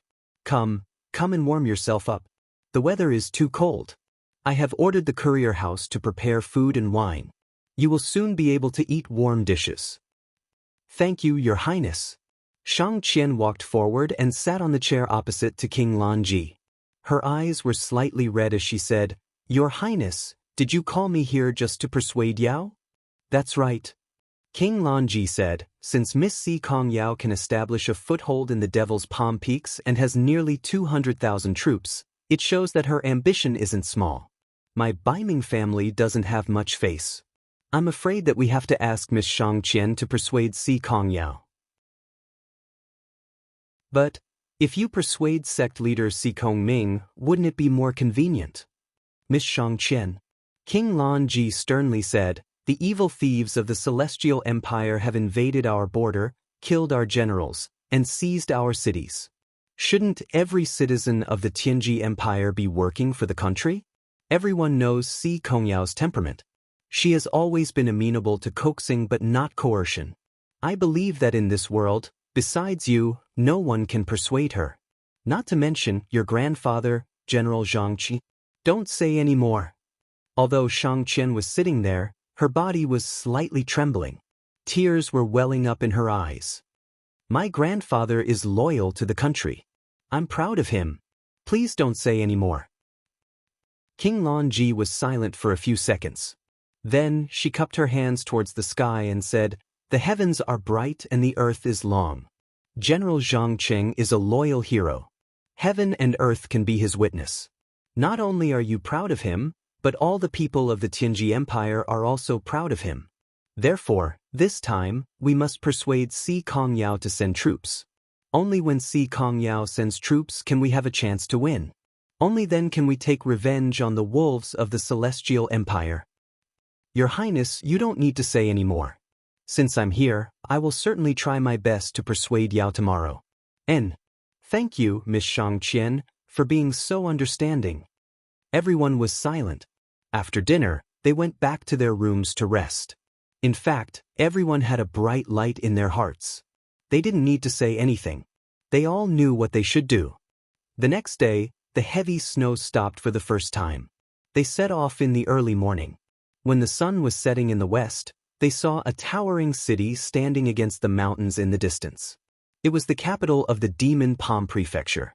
It was the closest city to the Demon Palm Peaks. Therefore, it became the new lair of the Bai Zhe mercenaries. When they were 5 miles away from the city, they were intercepted by a group of cavalrymen dressed in white robes. There were about 100 of them, and every one of them wore a badge embroidered with a white mythological beast on their shoulders. That was the symbol of the Bai's mercenaries. Who are you? How dare you break into the Bai Zhe mercenary station? The centurion pulled out his sharp sword. The blade was shining with the golden light of the setting sun. King Lan Ji frowned. The strength of this centurion had reached the realm of the heaven realm. Moreover, the horses of this group of cavalrymen were steeds with great endurance and leg strength. Each cavalryman was wearing an iron armor that weighed more than 50 kilograms. Even the sides of the horses were covered with armor. There was a heavy round shield hanging on the back of the horses. King Lan Ji couldn't help but think of a word: heavy cavalry. That's right, these 100 people were all heavy cavalry. King Lan Ji couldn't help but suck in a breath of cold air. The financial resources of the Bai Zhe mercenaries could be seen from this. There were not many armies in the entire celestial pole continent that could be equipped with such a complete set of heavy cavalry. Even the main forces like the Lanji Corps and the Yanji Corps only had 10 to 20,000 heavy cavalry at most. However, what qualifications did the Bai Zhe mercenaries have to have heavy cavalry?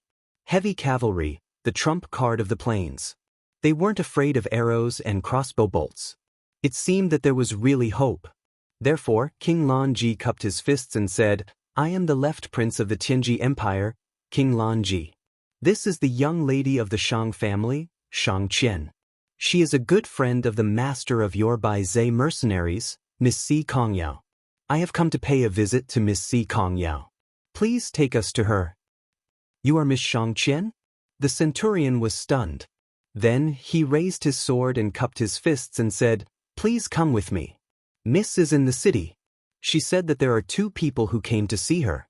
You don't need to report and you can directly take them to see her. Miss Xianxia is one of them." "Thank you." Xianxia squeezed out a smile and urged her horse to follow a group of heavy cavalry to the Devil's Palm Prefecture. Then she asked unwillingly, "General, may I ask who the other person is?" The centurion smiled.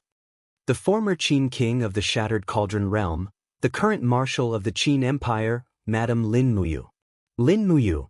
Xianxia pursed her red lips. She couldn't help but feel a sense of loss in her heart. Lin Muyu's heroic appearance appeared in her mind. Yes, it was that person who defeated Bai Minghuan and Bailey Qin in the Shattered Cauldron realm. It was also this person who caused the entire celestial pole continent to fall into chaos. Xianxia was a little regretful. If she had taken the initiative back then, perhaps she could have kept this person, right? However, she changed her mind and smiled. How could that be possible? Would such an unruly and ambitious person stop for a woman? Probably not. After entering the Devil's Palm Prefecture, the Bai Zhe mercenaries could be seen everywhere in this prefecture city. There were heavy cavalry, mounted archers, long spear soldiers, heavy shield soldiers, sword soldiers, and so on. The distinctions were clear, and the formations were strict. How could this be a mercenary group? They were simply much more elite than a regular army. King Lan Ji looked around while walking, and the more he looked, the colder he felt. A mere mercenary group could have such a fighting strength. It seemed that the era of the Tianji Empire was indeed about to pass.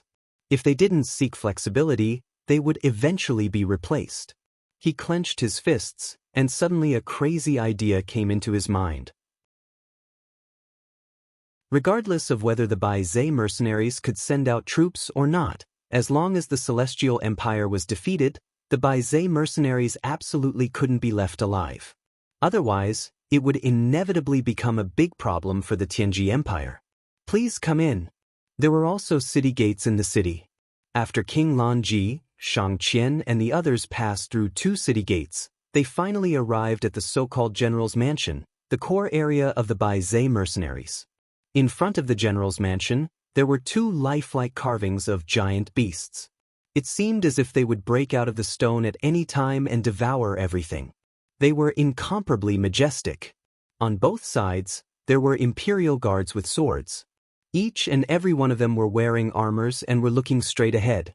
The military law of the Bai Zhe mercenaries was even stricter than that of the Yanji Corps. Is this the masterpiece of Yao in the past 6 months? Xianxia said to himself. It was somewhat unbelievable. But at this time, A graceful figure appeared at the end of the stairs of the general's mansion. It was Si Kongyao, who was wearing a military uniform. The leather-soft armor that outlined her exquisite figure was incomparably enchanting. When she saw Xianxia, she suddenly smiled. Her smile was as brilliant as a mountain flower. "Sister Xianxia, why are you here?" Xianxia smiled. She stepped forward and hugged Si Kongyao. On the contrary, King Lan Ji, the left prince, was given the cold shoulder. He was not greeted until he entered the general's mansion's meeting hall. Perhaps it was not a greeting at all, because the seemingly unremarkable Lu Bai did not seem to care about him at all. Cough, cough. King Lan Ji could not help but cough twice. Only then did Xianxia say, "Yao Bai, this is King Lan Ji, the left prince of the Tianji Empire. This time, he came with me to discuss the covenant with you." Covenant? Si Kongyao's eyes widened. Xianxia's eyes turned red. The Celestial Empire invaded. Grandfather unfortunately died in battle. He sacrificed his life for the country. The 900,000 troops of the Celestial Empire have already entered the plains west of the Forest of No Return. They will attack East Peace City in a few days. Once they attack East Peace City, I'm afraid the imperial capital will be in danger. Sister Xianxia, don't be so anxious. Si Kongyao comforted her. The dead cannot come back to life. Grandfather Zhangcheng was a hero all his life. Perhaps staining the battlefield with his blood and killing the enemy is what he wanted. Perhaps. Xianxia's eyes turned red. Yao, you are a citizen of the Tianji Empire. You are also the granddaughter of old sect Master Sikong. The Tianji Empire is your motherland, your hometown. I beg you, you must send troops. Only by defeating the army of the Celestial Empire can you save your homeland and avenge my grandfather. I know.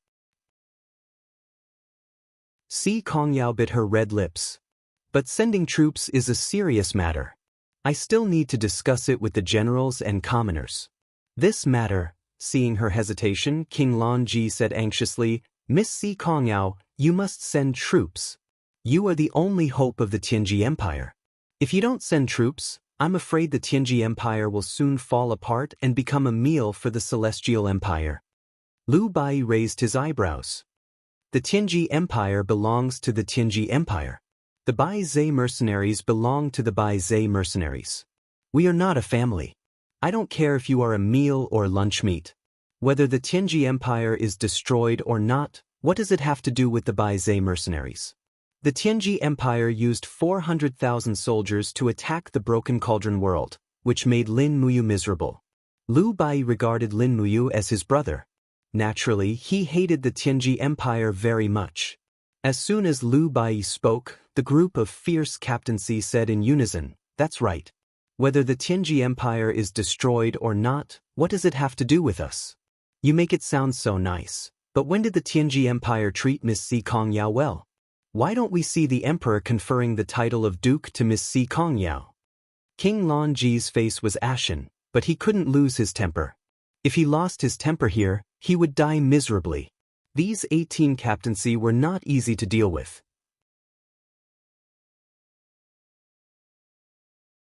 Chapter 957. You really can't help us? Xianxia looked at Si Kongyao with red eyes and said, "Why not?" Yao. Si Kongyao was very soft-hearted towards her best friend. She held Xianxia's shoulder and said, "It's not that I can't help, but I still need to discuss with everyone. I don't have the final say in the Bai Zhe mercenary group. It's easy to say, but it's related to the future of the 180,000 people in the Bai Zhe mercenary group. I have to be cautious. Sister, don't worry. Give me some time, okay?" Xianxia slightly nodded. However, Lu Bai had already stood up. His face was full of determination. He said lightly, No discussion." Lu Bai. King Lan Ji pounded the table and stood up. "Are you the one who has the final say in the Bai Zhe mercenary group, or Miss Si Kongyao? Don't be so aggressive. Don't forget, you are also a citizen of the West Mountain province of the Tianji Empire." "Really?" Lu Bai smiled faintly, "But I don't remember the empire giving me any favor. Everyone wants to beat me and look down on me. Tell me, Why should I work for such a country? You what? Lu Bai punched the table, making the tea set fly up. He said, in the past 6 months, we have been expanding. We have eliminated and merged more than 90% of the mercenary groups in the Blackstone Empire. We have also trained and eliminated inferior soldiers. What is it for? Is it to work for a noble like you? As he spoke, the veins on Lu Bai's face bulged. He laughed and said, Dream on. I am not your subject, and you are not my master. When my fist is bigger than yours and I have more military power than yours, why would I not become the emperor and kneel to a despicable person like you? King Lanji was so angry that her whole body was trembling, but she couldn't say anything. Si Kongyao said faintly, Lu Bai, speak less. What if you make Her Highness King Lanji angry? Lu Bai respectfully took a step back and knelt on one knee. His right fist naturally landed on the ground. He saluted and said, Yes, I understand. Xianxia was stunned. However, King Lanji's eyes shone brightly. He could see that Lu Bai's salute wasn't the salute of the celestial pole continent, but the standard military salute of the Shattered Cauldron realm.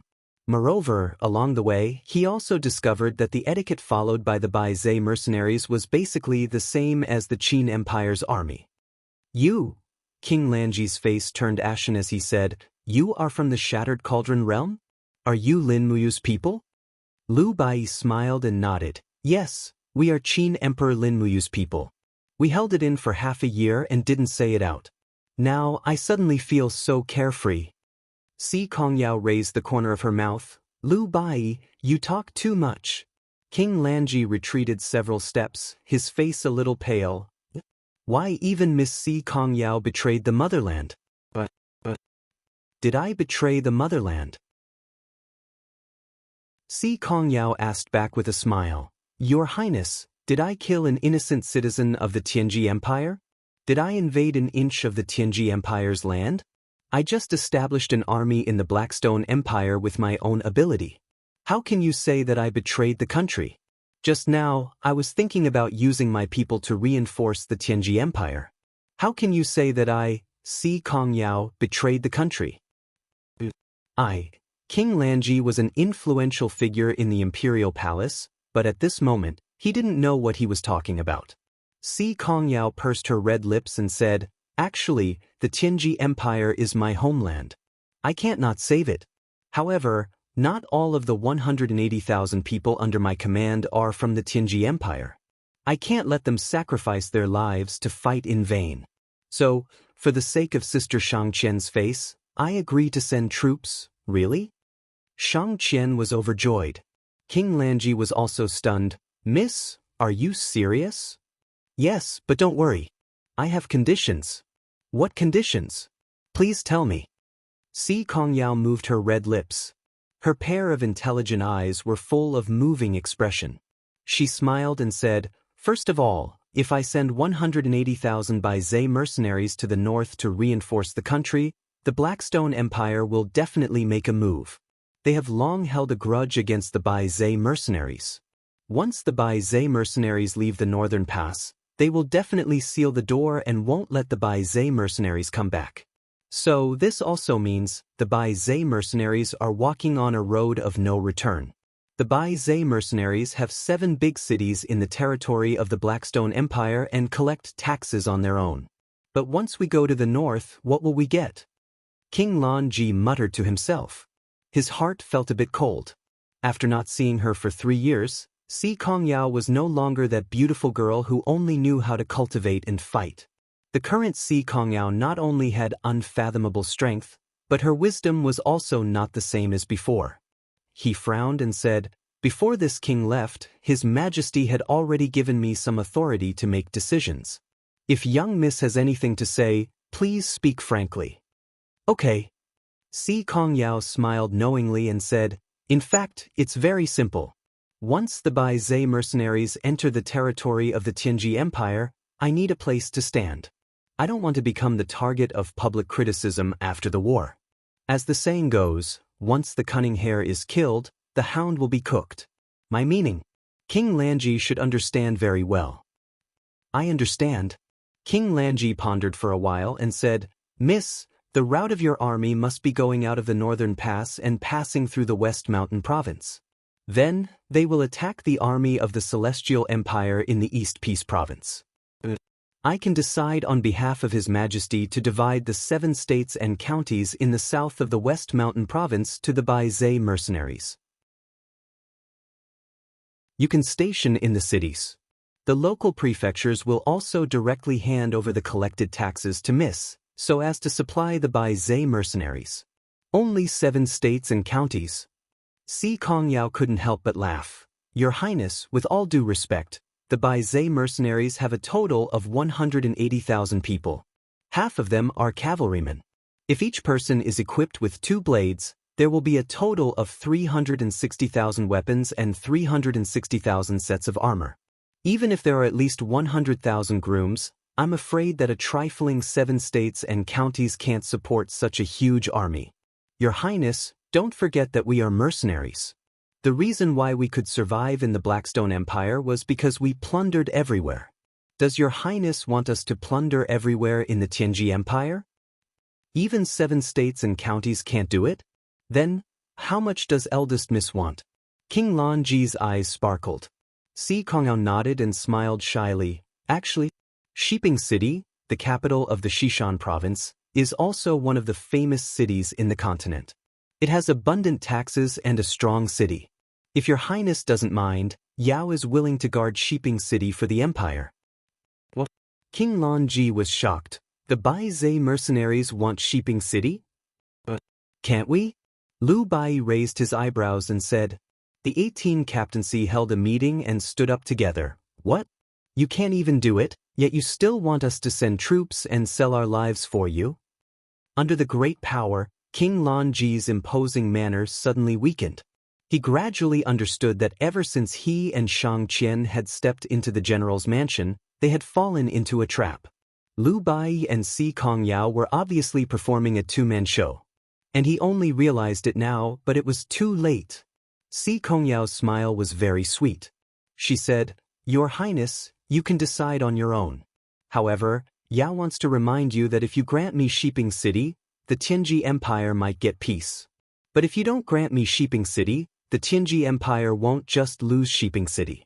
Perhaps Dongning City, Huiyuan City, Tianji City, will soon become Qin Yu's temporary imperial residence.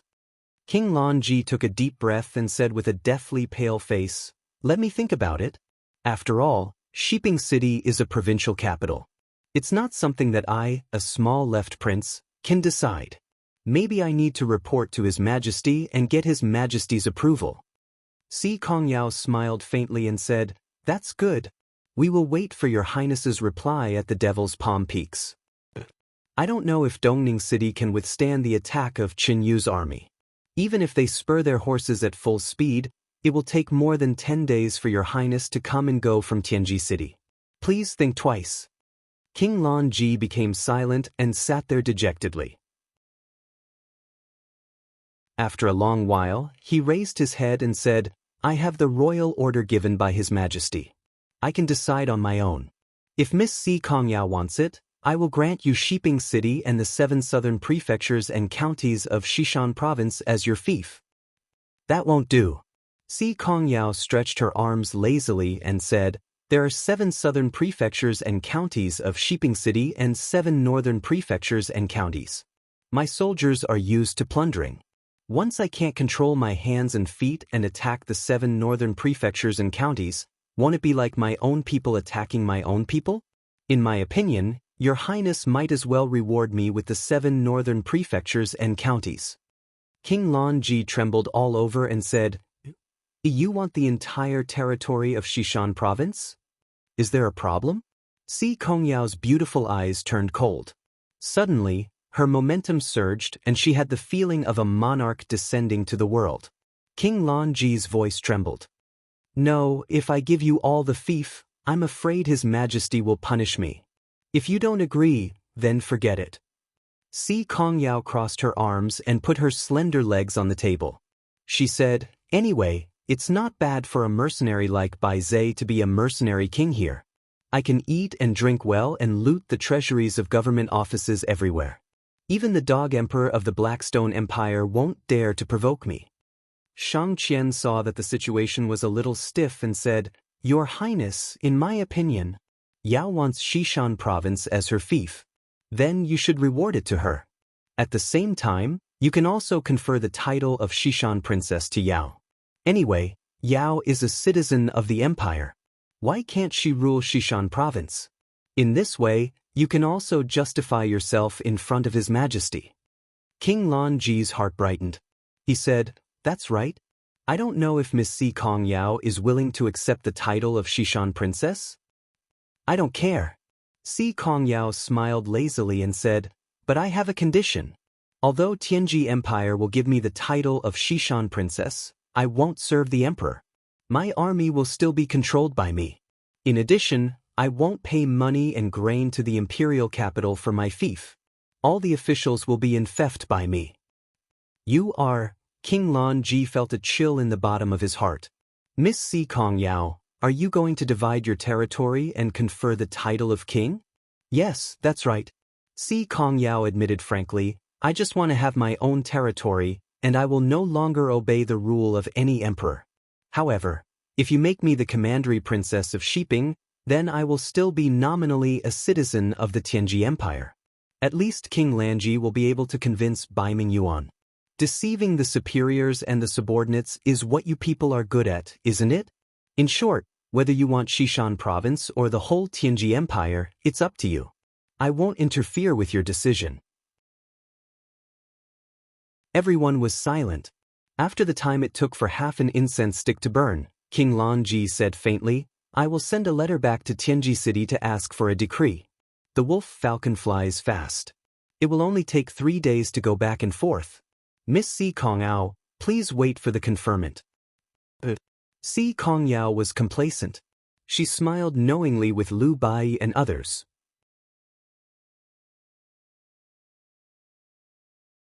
Chapter 958. Late at night, the cold moon hung high in the sky. In the small courtyard, Si Kong Yao was dressed in military attire. She held a silver wine pot in her left hand and a golden cup in her right. She sat alone on the railing of the small courtyard and drank alone.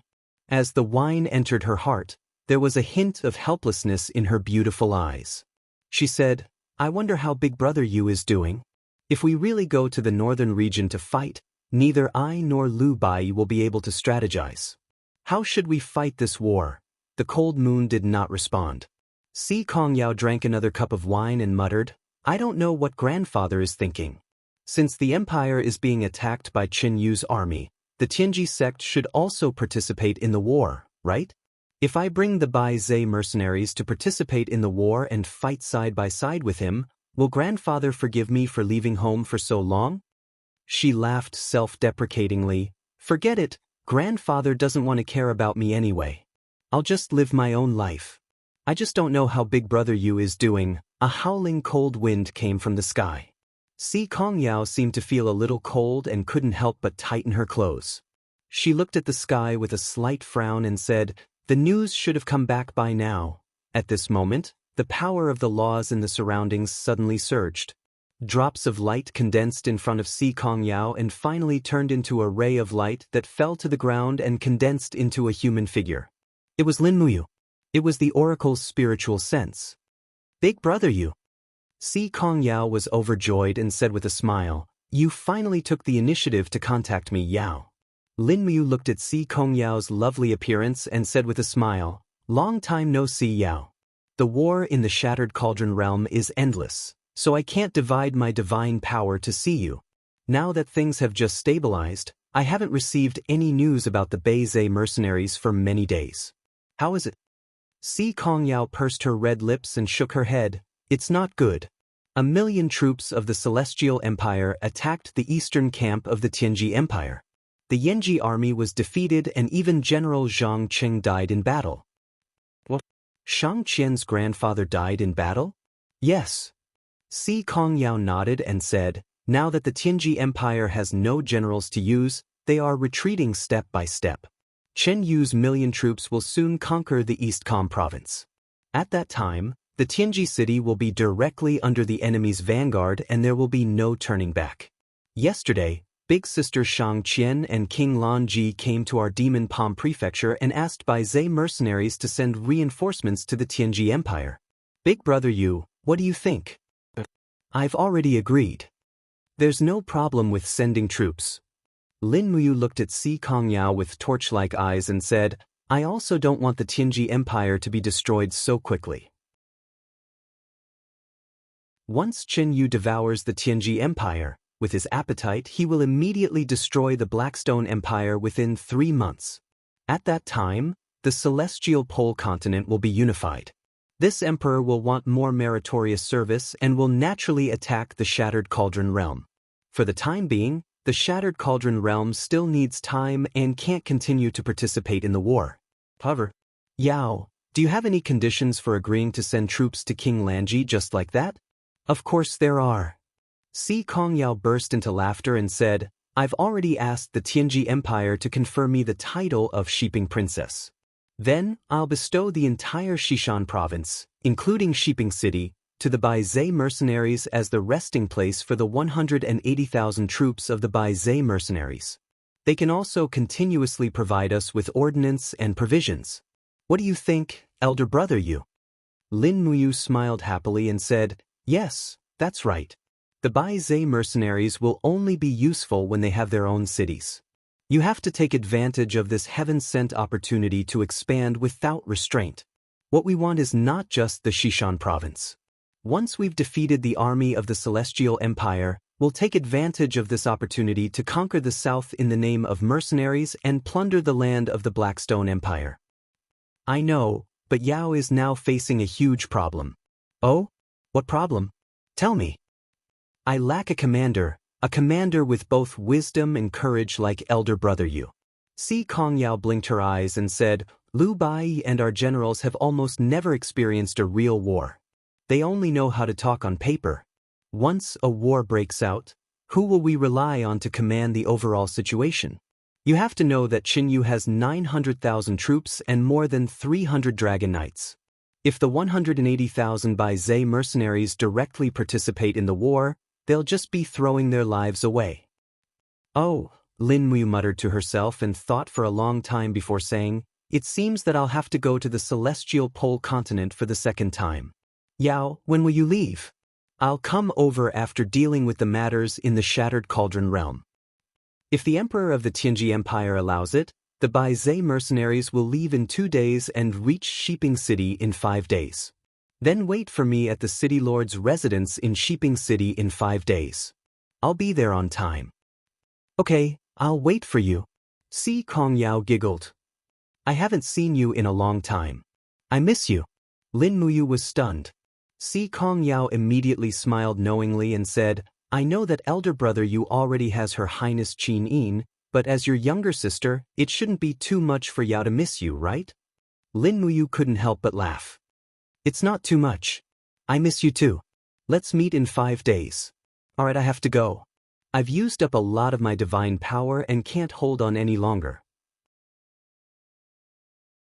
Okay, elder brother Yu, see you in 5 days. After ending the conversation with the oracle, Lin Muyu was already drenched in sweat. The distance from Lanyan City to the Devil's Palm Prefecture was more than 10,000 miles. Moreover, she had never used spiritual thoughts to communicate for such a long time. She had used up at least 30% of her divine power.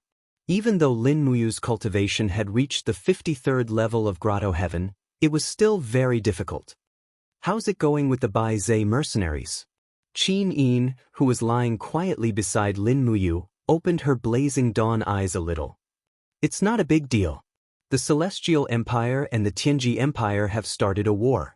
The Tianji Empire is no match for them, so they sent King Lan Ji to ask for help from Si Kongyao, asking for 180,000 Bai Zhe mercenaries to help. However, no one on Yao's side is good at commanding, so I might have to go to the Celestial Pole continent. On the other side, Tang Xiaoxi, who was holding Lin Muyu's left hand tightly, was a little surprised. You want to go to the Celestial Pole continent? Yes, Xiaoxi, your internal injuries are almost healed. I need to go there. After all, I left Si Kongyao and Lu Bai there, so I have to be responsible for them. Moreover, the Bai Zhe mercenaries are very important to the Empire. They are an important chess piece for us to counterattack the Celestial Pole continent, which is equivalent to our advance army. Isn't it too dangerous? Qin Yin blinked her eyes and said, the people from the Celestial Empire and the Tianji Empire are not easy to deal with. Xikong Ming, Han Yuan, Longxi and the others are all consummate god emperors above the 90th level of Grotto Heaven. Once elder brother Yu is targeted by them, I'm afraid you will be in danger. Better. Xiao Shi and I go with you. If we go together, it will be more dangerous. There will be no one in Lanyan City. Aren't General Feng and I Yen there? Qin Yin explained, besides, all the major events in the country are basically decided by the Congress. Military affairs can wait for you to come back. I talked with Uncle Qin Shao for a long time yesterday afternoon. He revealed his true feelings and doesn't want to be controlled by the feudal princes of the Congress. So even if I'm not in Lanyan City, nothing will happen. On the contrary, it's too dangerous for you to go to the Celestial Pole continent alone. Isn't it better for me and Xiaoxi to go with you? Tang Xiaoxi also smiled faintly and said, that's right. Didn't we agree that the three of us will not be separated in the future? It's fine if we don't separate. Lin Muyu was a little helpless. We'll leave in 3 days. We'll go to the Tongtian Gorge to see the potato garden planted by Lulu first. Then we'll fly to the Celestial Pole continent to meet Si Kongyao and Lu Bai. Well, that's for the best. I'll also explain the matters in the court. Shengguan Jinyue will handle the small matters for me. What about Terralin and the others? They're in closed-door training and won't come out for 2 or 3 months. I'm thinking that when the time is right, I'll send them back to the Western Divine Realm. After all, that's where they belong. It's just that I can't sense Sister Haiyan's aura recently. Qin Yin frowned and said, I don't know what happened in the Western Divine Realm. Lin Muyu held her shoulders and said, don't worry, Xiao Yin. Shi Yen is a seraph and a great perfection divine emperor of 99 heavens, a legendary seraph. She will be fine. At least no one in East Heaven can kill her. Those who can kill her won't, unless it's ruler Claude, but Claude won't. Who will cut off their own arms. Lin Muyu's words made Qin Yin feel a bit more at ease. She raised her head and looked at Lin Muyu, saying, Big brother Yu, after we unify the world, we must go to the Western Divine Realm to look for Sister Haiyan. I owe her too much. I also owe her a favor. Lin Muyu nodded and said, she sent you back. Otherwise, I'm afraid I won't be able to see you again. Yeah. 2 days later, a wolf falcon landed in the county city of Demon Palm Prefecture. After a long time, King Lan Ji respectfully held an imperial edict and went to the general's mansion. Meanwhile, Shang Qian and a group of attendants looked solemn. Seeing the imperial edict was like seeing the martial Saint Emperor Bai Mingyuan. They had to be respectful, even if they had to pretend. Si Kongyao receives the imperial edict. King Lan Ji's voice became much louder. Inside the general's mansion, Si Kongyao, Lu Bai, and the others naturally knew what had happened. They all knelt down. King Lan Ji said in a clear voice, the emperor decrees that Si Kongyao is conferred the title of Shiping Commandery Princess and Xishan Province's chief executive. She will be in charge of all the troops in Xishan Province, as well as all the land, taxes, and treasuries in Xishan Province. At the same time, Bai Zhe's mercenaries are conferred the title of National Defense Army. Si Kongyao is ordered to immediately lead the National Defense Army to Shiping City to rest and reorganize. In a few days, they will set off to the north to assist Eastcom City. Si Kongyao lowered her head, raised her hand and said, Si Kongyao receives the imperial edict. King Lan Ji handed the imperial edict to Si Kongyao and said with a smile, Miss Sikong, from now on, we are colleagues. You are a commandery king. I hope we can work together to defeat the strong enemy. Of course.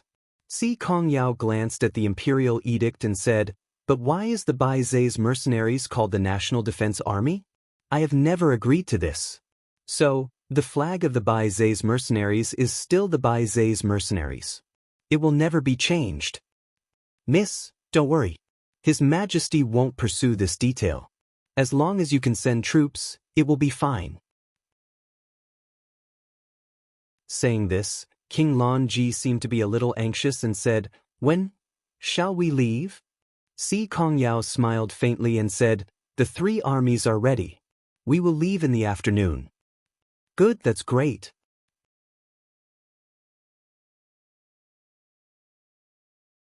Chapter 959. On the 29th of November, the weather became colder and colder. Winter had officially arrived. The entire Tongtian Gorge was covered in snow, and the entire gorge seemed to be frozen. Accompanied by the sound of falling snow, 3 figures landed on a piece of fertile land. It was Lin Muyu, Qin Yin, and Tang Xiaoxi. Not far away, a few high-level demons dressed in the Empire's military uniform shouted in unison, "Who is it?" "It's me." Lin Muyu turned around, and the 4-star insignia on her neck shone brightly. The group of demons all bowed respectfully. Qian Feng, the governor of 8 desolate province, was only a 3-star, but this person in front of them was actually a 4-star. His identity was obvious. "So it's Lin General."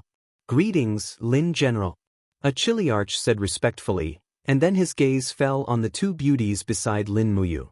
"Oh, they are Royal Highness Yin and Princess Shi." "Ah." The Chiliarch knelt for the 2nd time. This subordinate has eyes but failed to see. "Greetings, Royal Highness Yin and Princess Shi." "Where's Marshal Qianfeng?" Qin Yin asked. "This subordinate will inform the marshal immediately." The horse disappeared into the snow. Not long after, Qianfeng's figure broke through the air, and he smiled respectfully. "You're here?" "Show us the plantation, Marshal Qianfeng." Qin Yin smiled. "Yes, Your Highness, this way please." The 4 of them flew close to the ground. The water in the ditch had already frozen, but the water underneath was still rapid. After crossing the river, there was an entire plantation in front of them. It was all plastic sheds, and the sheds were about a meter high. Even if humans bent their bodies, it would be difficult for them to squeeze in. However, it was different for the worker ants. They could come and go as they pleased. Opening one of the sheds, Lin Muyu looked down and saw that the potato germs inside were about 20 centimeters high. They were lush, and she couldn't help but smile. "Xiao Yin, Xiao Shi, look, there are results." Qin Yin and Tang Xiaoxi, one on the left and one on the right, nestled in his arms. They looked down at the sheds and immediately smiled. Although they were just seedlings, it meant that they could provide a very large amount of food resources for the empire. At least, the 3 armies would no longer have to fight on empty stomachs. In Lin Muyu's eyes, these potatoes would be the strongest guarantee for the counterattack on the celestial pole continent. But it's snowing so heavily now, can they still survive? Tang Xiaoxi's heart ached as she sealed the entrance of the shed, for fear that these seedlings would freeze to death. Lin Muyu said, "Didn't you see the worker ants in the shed? They are responsible for maintaining the temperature and moisture, and even if it snows, it can't keep snowing. When the snow stops and the sky clears up, the worker ants will naturally sweep away the snow and let the sun shine in. As long as there is enough sunlight and moisture, they can produce a lot of potatoes no matter how cold it is. That's really great." Tang Xiaoxi stood up straight, looked at the endless plantation in the distance, and said, "So many, of course." Lin Muyu said proudly, "A total of 200 li of fertile land." "Marshal Qianfeng, can you calculate for Xiaoxi how much food can be harvested from this 200 li of land in a season?" Qianfeng was stunned and said, "Lin General, this subordinate is not a farmer. How would I know these things?" On the other hand, Qin Yin smiled and said, "Although it's 200 li, there are many mountains and rivers, and the area of the plantation is about 8,000 hectares. 1 hectare is 100 mu, and if 1 mu is 200 caddies of output, then 8,000 hectares of land in a season will produce 16 million caddies of output. According to the Empire's rations calculation, 100 caddies is equivalent to 1 dan of military rations. 1 season can produce 1.6 million dan of military rations, which is about enough for 800,000 soldiers to eat for a month." "Wow, Xiao Yin is so amazing." Tang Xiaoxi's mouth was wide open. She knew that she did not have this kind of calculation ability. Lin Muyu frowned and said, "It seems, it's still too little. One season of potato planting will take at least 2 months, and the plantation here can only provide food for 400,000 soldiers. Our empire's regular army, not including the imperial army, has 500,000 soldiers. Moreover, after the war, the number of refugees increased dramatically, and all the treasuries have to allocate food to help the refugees, but it's still not enough. Marshal Qianfa, this subordinate is here. Lin General, please give your orders. Discuss with Lulu again, and send more worker ants to cultivate and plant on the plains of Tongtian province, the more the better." Qianfeng nodded and said, "But Lin General, you can't be too optimistic, because the plantation needs a large amount of plastic and there isn't much of it. Lulu said that it's almost used up, and if you want new ones, you'll need time to make them." "I know, just do your best." "Yes." Qianfeng nodded with a smile and said, "The taste of potatoes is incomparably delicious. Why don't Lin General, Her Highness Yin and Princess She eat here today, and this subordinate will arrange a pot of potato meat soup. How about it?" "All right, I also asked the marshal to arrange a place for us to stay. We'll stay for the night and leave tomorrow." "Yes, understood." At night, the cold wind was biting cold, and Qianfeng ordered people to set up a huge tent at the edge of the plantation. Although it was cold outside, a fire was lit in the tent, and a large pot of soup was cooked. Moreover, it was Qianfeng who personally cooked the soup. There were potato pieces, fish, venison, vegetables, and many others in the pot, and there was also a lot of chili and pepper, which made Lin Muyu secretly sigh. Qianfeng was also a master of Sichuan hot pot, and if he stepped into the God Emperor realm and traveled to Earth, wouldn't it be terrible? Once this fellow went to Chengdu, wouldn't he be able to make a name for himself? The soup in the pot was gurgling, and Qianfeng dismissed the people on his left and right. There were only 4 people in the tent, plus 2 high-level demon girls who were scouts. Lin Muyu was a little surprised. "I didn't expect there were actually high-level female demons in the demon race. I've only seen Her Highness Ning and Her Highness Jing before." Qianfeng smiled awkwardly and said, "Most of the god race women's physiques aren't suitable for cultivating demonic arts, so if they aren't the descendants of famous families, most of them will be reduced to maids or concubines of others." Lin Muyu nodded. The farming and weaving of the Central Plains has now been introduced to the Sky Gorge. "Marshal Qianfeng, why don't you give them proper jobs, and let them earn their own living, so that they won't always be attached to men and lose the social status they deserve?" "Social status?" Qianfeng was surprised. Lin Muyu smiled and said, "In my hometown, the status of men and women has always been equal, and even, cough cough, women are a level higher, and you can't even bare your teeth when they get angry at you." At the side, Qin Yin and Tang Xiaoxi burst into laughter. Qianfeng said, "There's really such a thing?" "Yes, all living beings are equal, there's nothing we can do." Qianfeng immediately cupped his fists and said, "This subordinate understands, and will carry out this policy. As long as the people of the god race can live a peaceful and quiet life, even if I, Qianfeng, die, I will still be able to answer to His Majesty the late Emperor, Jing, and Ning." A purple-eyed demon maid at the side pursed her red lips, and suddenly said cautiously, "Your Highness Yin, Lin General, can this little girl say something?" "Yes." Qin Yi nodded. Lin Muyu said cheerfully, "Just say it. Mississippi Marshal Qianfeng is also here, anyone can make a decision for you." The girl said, "As Lin General said, it would be good if men and women could be equal. My 3 sisters are all married to the same person. He is a lord of the Sky Gorge, and he has a violent temperament. It's a pity that my sisters are whipped every day. Each of them is covered with cuts and bruises, but they have no way to seek justice. In our god race, the status of women has always been like this. I hope that a word from Your Highness Yin and Lin General can change everything." Lin Muyu looked deeply at Qianfeng and said, "Is it true?" Qianfeng blushed with shame. "Yes, the god race has always been like this. The Shattered Cauldron realm can't keep fighting. Marshal Qianfeng, you must send people to the Middle Earth to learn farming and weaving techniques. Otherwise, I'm afraid that the women of the devil race will never be able to change their fates. In addition, set up an official in the 8 Desolates province, enforce the constitution, and govern the province according to the law. This will save you a lot of trouble, and the unfairness in the 8 Desolates province will be greatly reduced. Just like what happened to this girl's elder sisters, according to the law, the man who whipped his wife should receive 100 lashes. Qianfeng nodded. Yes, I understand. Please rest assured, Lin General and Your Highness, I will do as you say. That's good. The girl at the side bowed deeply. Thank you, Lin General. You're welcome. The soup is ready. Qianfeng smiled. Come, serve it to Your Highness Yin and Princess Shi. Here, I have prepared a jar of good wine. Let's not go home until we're drunk. But Lin Muyu was grateful for Qianfeng's trust in her. If it wasn't for the delay of the Tongtian Gorge, the Tianji Empire would have conquered Tianshu Province and Songnan Province long ago.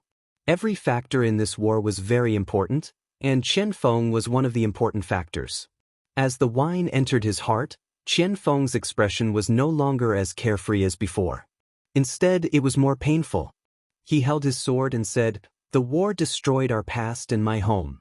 Originally, I thought that the god race could become the ruler of the mainland again, but I didn't expect to meet such a strong enemy like Lin General." Lin Muyu smiled. The demon race was indeed unstoppable. If it wasn't for Xiling developing the magic crystal cannon, I'm afraid you would have won. Marshal Qianfeng, have you forgotten that you said you would marry Xiao Yin after defeating the empire? Qianfeng's face turned red. I was really stupid and frivolous at that time. Please don't take it to heart, Your Highness Yin. Qin Yin smiled gracefully. Marshal Qianfeng, you don't have to worry about it. I've already forgotten about it. There is only one person in Xiao Yin's heart, and there is only one person Xiao Yin wants to marry. That is my brother Yu. Her voice was soft, but it was very powerful. Lin Muyu held her little hand and said, Mary, Mary, Mary. When I return to my hometown and bring you to see my father, I will marry you. Tang Xiaoxi looked at her quietly. Although Lin Muyu was drunk, she was not completely drunk. She hurriedly said, and Xiao Shi, marry them together. Tang Xiaoxi's cloudy mood turned into a sunny one. Lin Muyu didn't dare to be careless again. Last time, the two goddess-like beauties got jealous and pierced through half of the sky of the empire. That was why there were 5 years of 3 kings' rule. This time, she must handle it well. Qianfeng sat at the side enviously and continued to drink. But he was afraid that when the wine entered his heart, it would only make him more depressed.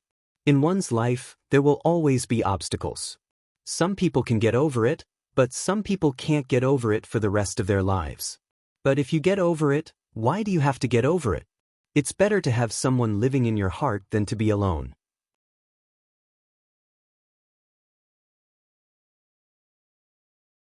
Chapter 960. In the blink of an eye, December arrived. The weather was getting colder and colder.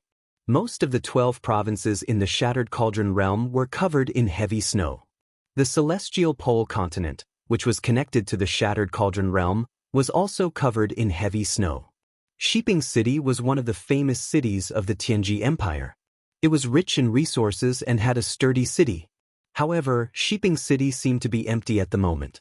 All the guards had been transferred away, leaving behind only a group of old and weak soldiers. Even the soldiers guarding the city gates were old men wrapped in cotton clothes.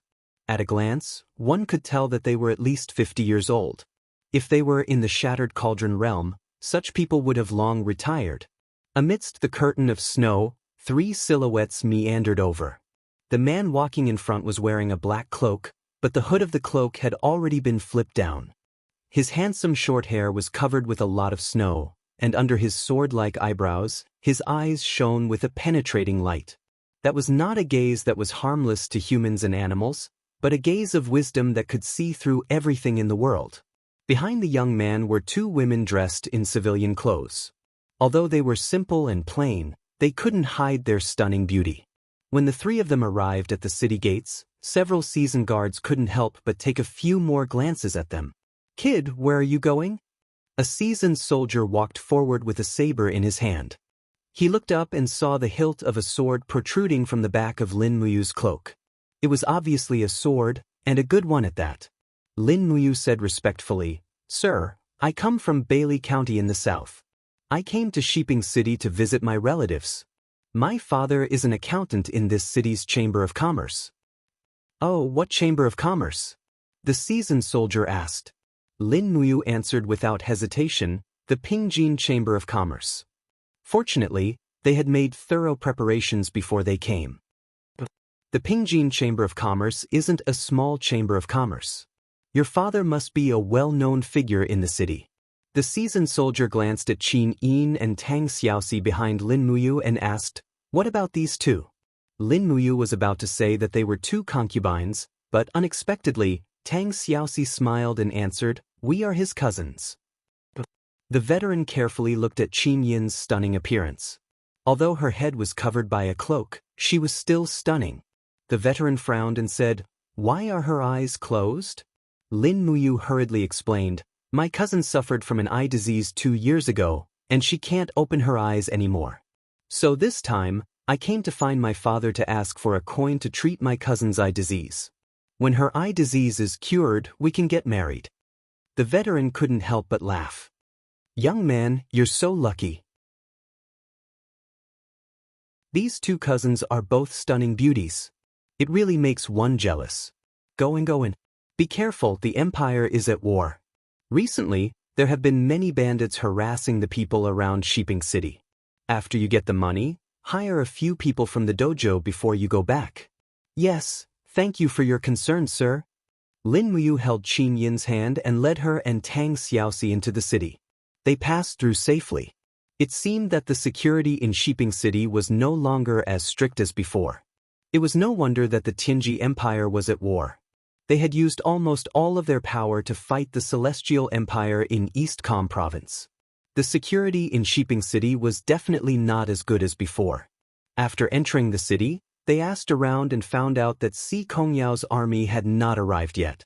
However, it seemed that the outpost had already reached Sheeping City in the morning. It was unknown when Si Kongyao and Lu Bai would arrive. It was Qin Yin and Tang Xiaoxi's first time in a foreign land, so they were very curious. It was already dark when they checked into the inn. Lin Muyu borrowed 2 umbrellas and brought the 2 cousins to enjoy the night view of Sheeping City. Sheeping City was rich and prosperous. After nightfall, it became even more prosperous. Although it was snowing heavily, red lanterns were lit in front of the shops.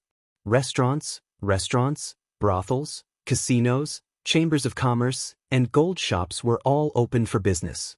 There were many restaurants. Their noses were filled with the aroma of wine and food. It was hard to resist. Lin Muyu held an umbrella for Qin Yin. She put her arm around her shoulder and walked in the snow with her. She said, "We've been flying for 2 days and stayed on the island in the East Sea for a long time. We haven't had a good meal yet. Why don't we rush to enjoy the night view? Let's fill our stomachs first. I think the restaurants here are pretty good." Qin Yin nodded and smiled. I'll listen to brother you." Tang Xiaoxi pointed to a nearby restaurant with a red signboard. There's a restaurant called 1,000 Fragrances. Why don't we go there? That's a brothel, not a restaurant. Doesn't the name have the word fragrant? Yes, that's why it's a brothel. Tang Xiaoxi could not help but blush. Why would I think of that? Lin Muyu held back her laughter. Let's go to the restaurant opposite 1,000 Fragrances. After they entered the restaurant, the waiter immediately welcomed them. He took the umbrella and smiled enthusiastically. "Young master, ladies, would you like to eat and drink? Please arrange a table with a good view. Sorry for the trouble. All right, please follow me." Upstairs, the table was located on the side of the street. What was rare was that the window was carved out of crystal. It was as transparent as glass, allowing one to have a panoramic view of the street outside while maintaining the warmth inside. There were 2 heaters placed beside the table, which was very thoughtful. Lin Muyu glanced at the menu and was stunned. It was really expensive. A dish of stewed bear paw cost 120 gold coins. In the celestial pole, bears were not protected animals, so how could they be so expensive? It seemed like this place was the same as Shattered Cauldron Realm. After the war, inflation had caused gold to become less valuable. However, the Empress and Marshal of Shattered Cauldron Realm obviously did not lack money. They filled the table with dishes that they liked and then ate slowly.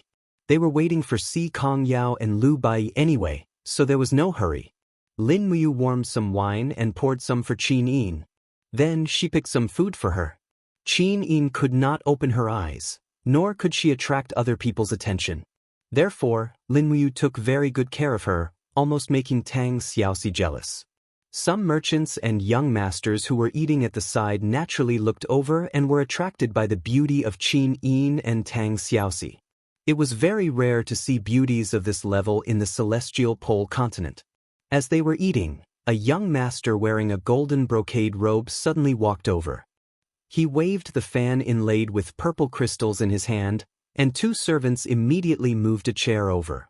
After the young master sat down, his eyes kept staring at Qin Yin and Tang Xiaoxi. He felt that he liked both of them and felt very uncomfortable. "What are you doing?" Lin Muyu suddenly looked at him and felt that it was a little troublesome to have another person at the table. The young master said, "I am happy to sit here. What can you do to me?" Lin Muyu frowned. "Are you looking for trouble?"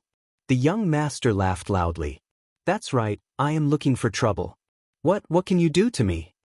Lin Muyu used her chopsticks to pick up a piece of pork rib and carefully placed it on Qin Yin's plate. She said gently, "Eat more." Qin Yin smiled and nodded. "Okay." The young master could no longer stand Lin Muyu's indifference. He stood up and said, "Brat, are you blind? Can't you see that I am here?" "So what?" Lin Muyu said plainly. The young master slammed his fan on the table and said, "Forgive me for being blunt, but you are not fit to sit with these two ladies.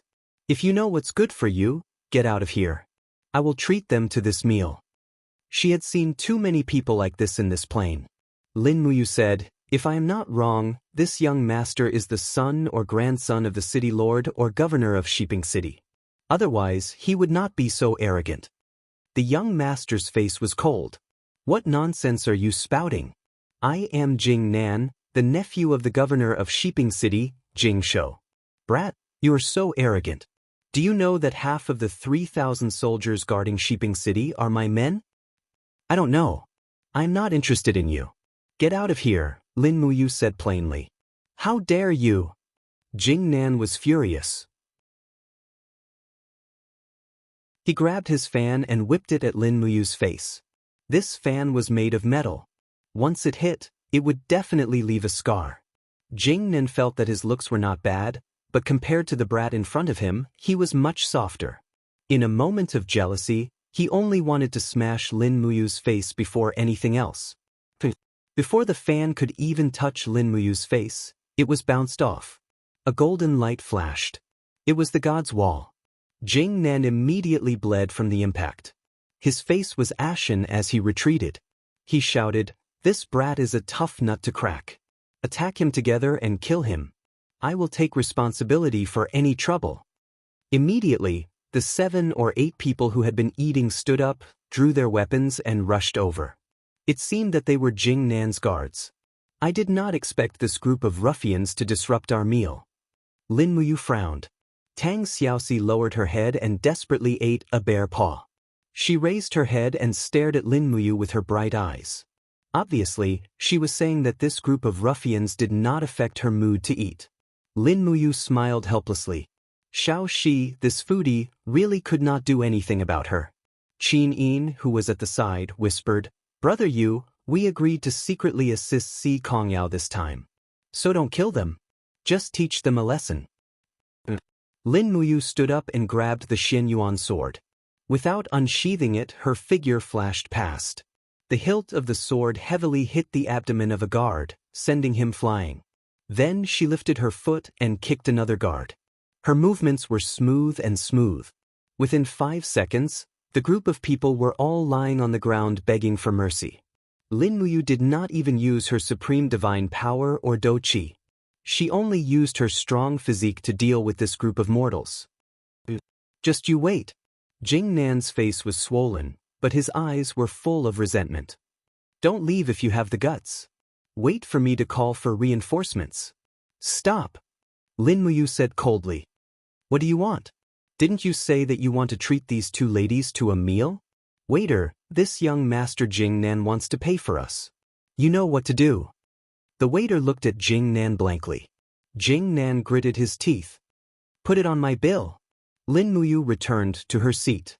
It felt good to have someone paying the bill. She picked up the stewed bear paw soup and took a sip. She couldn't help but be in a good mood.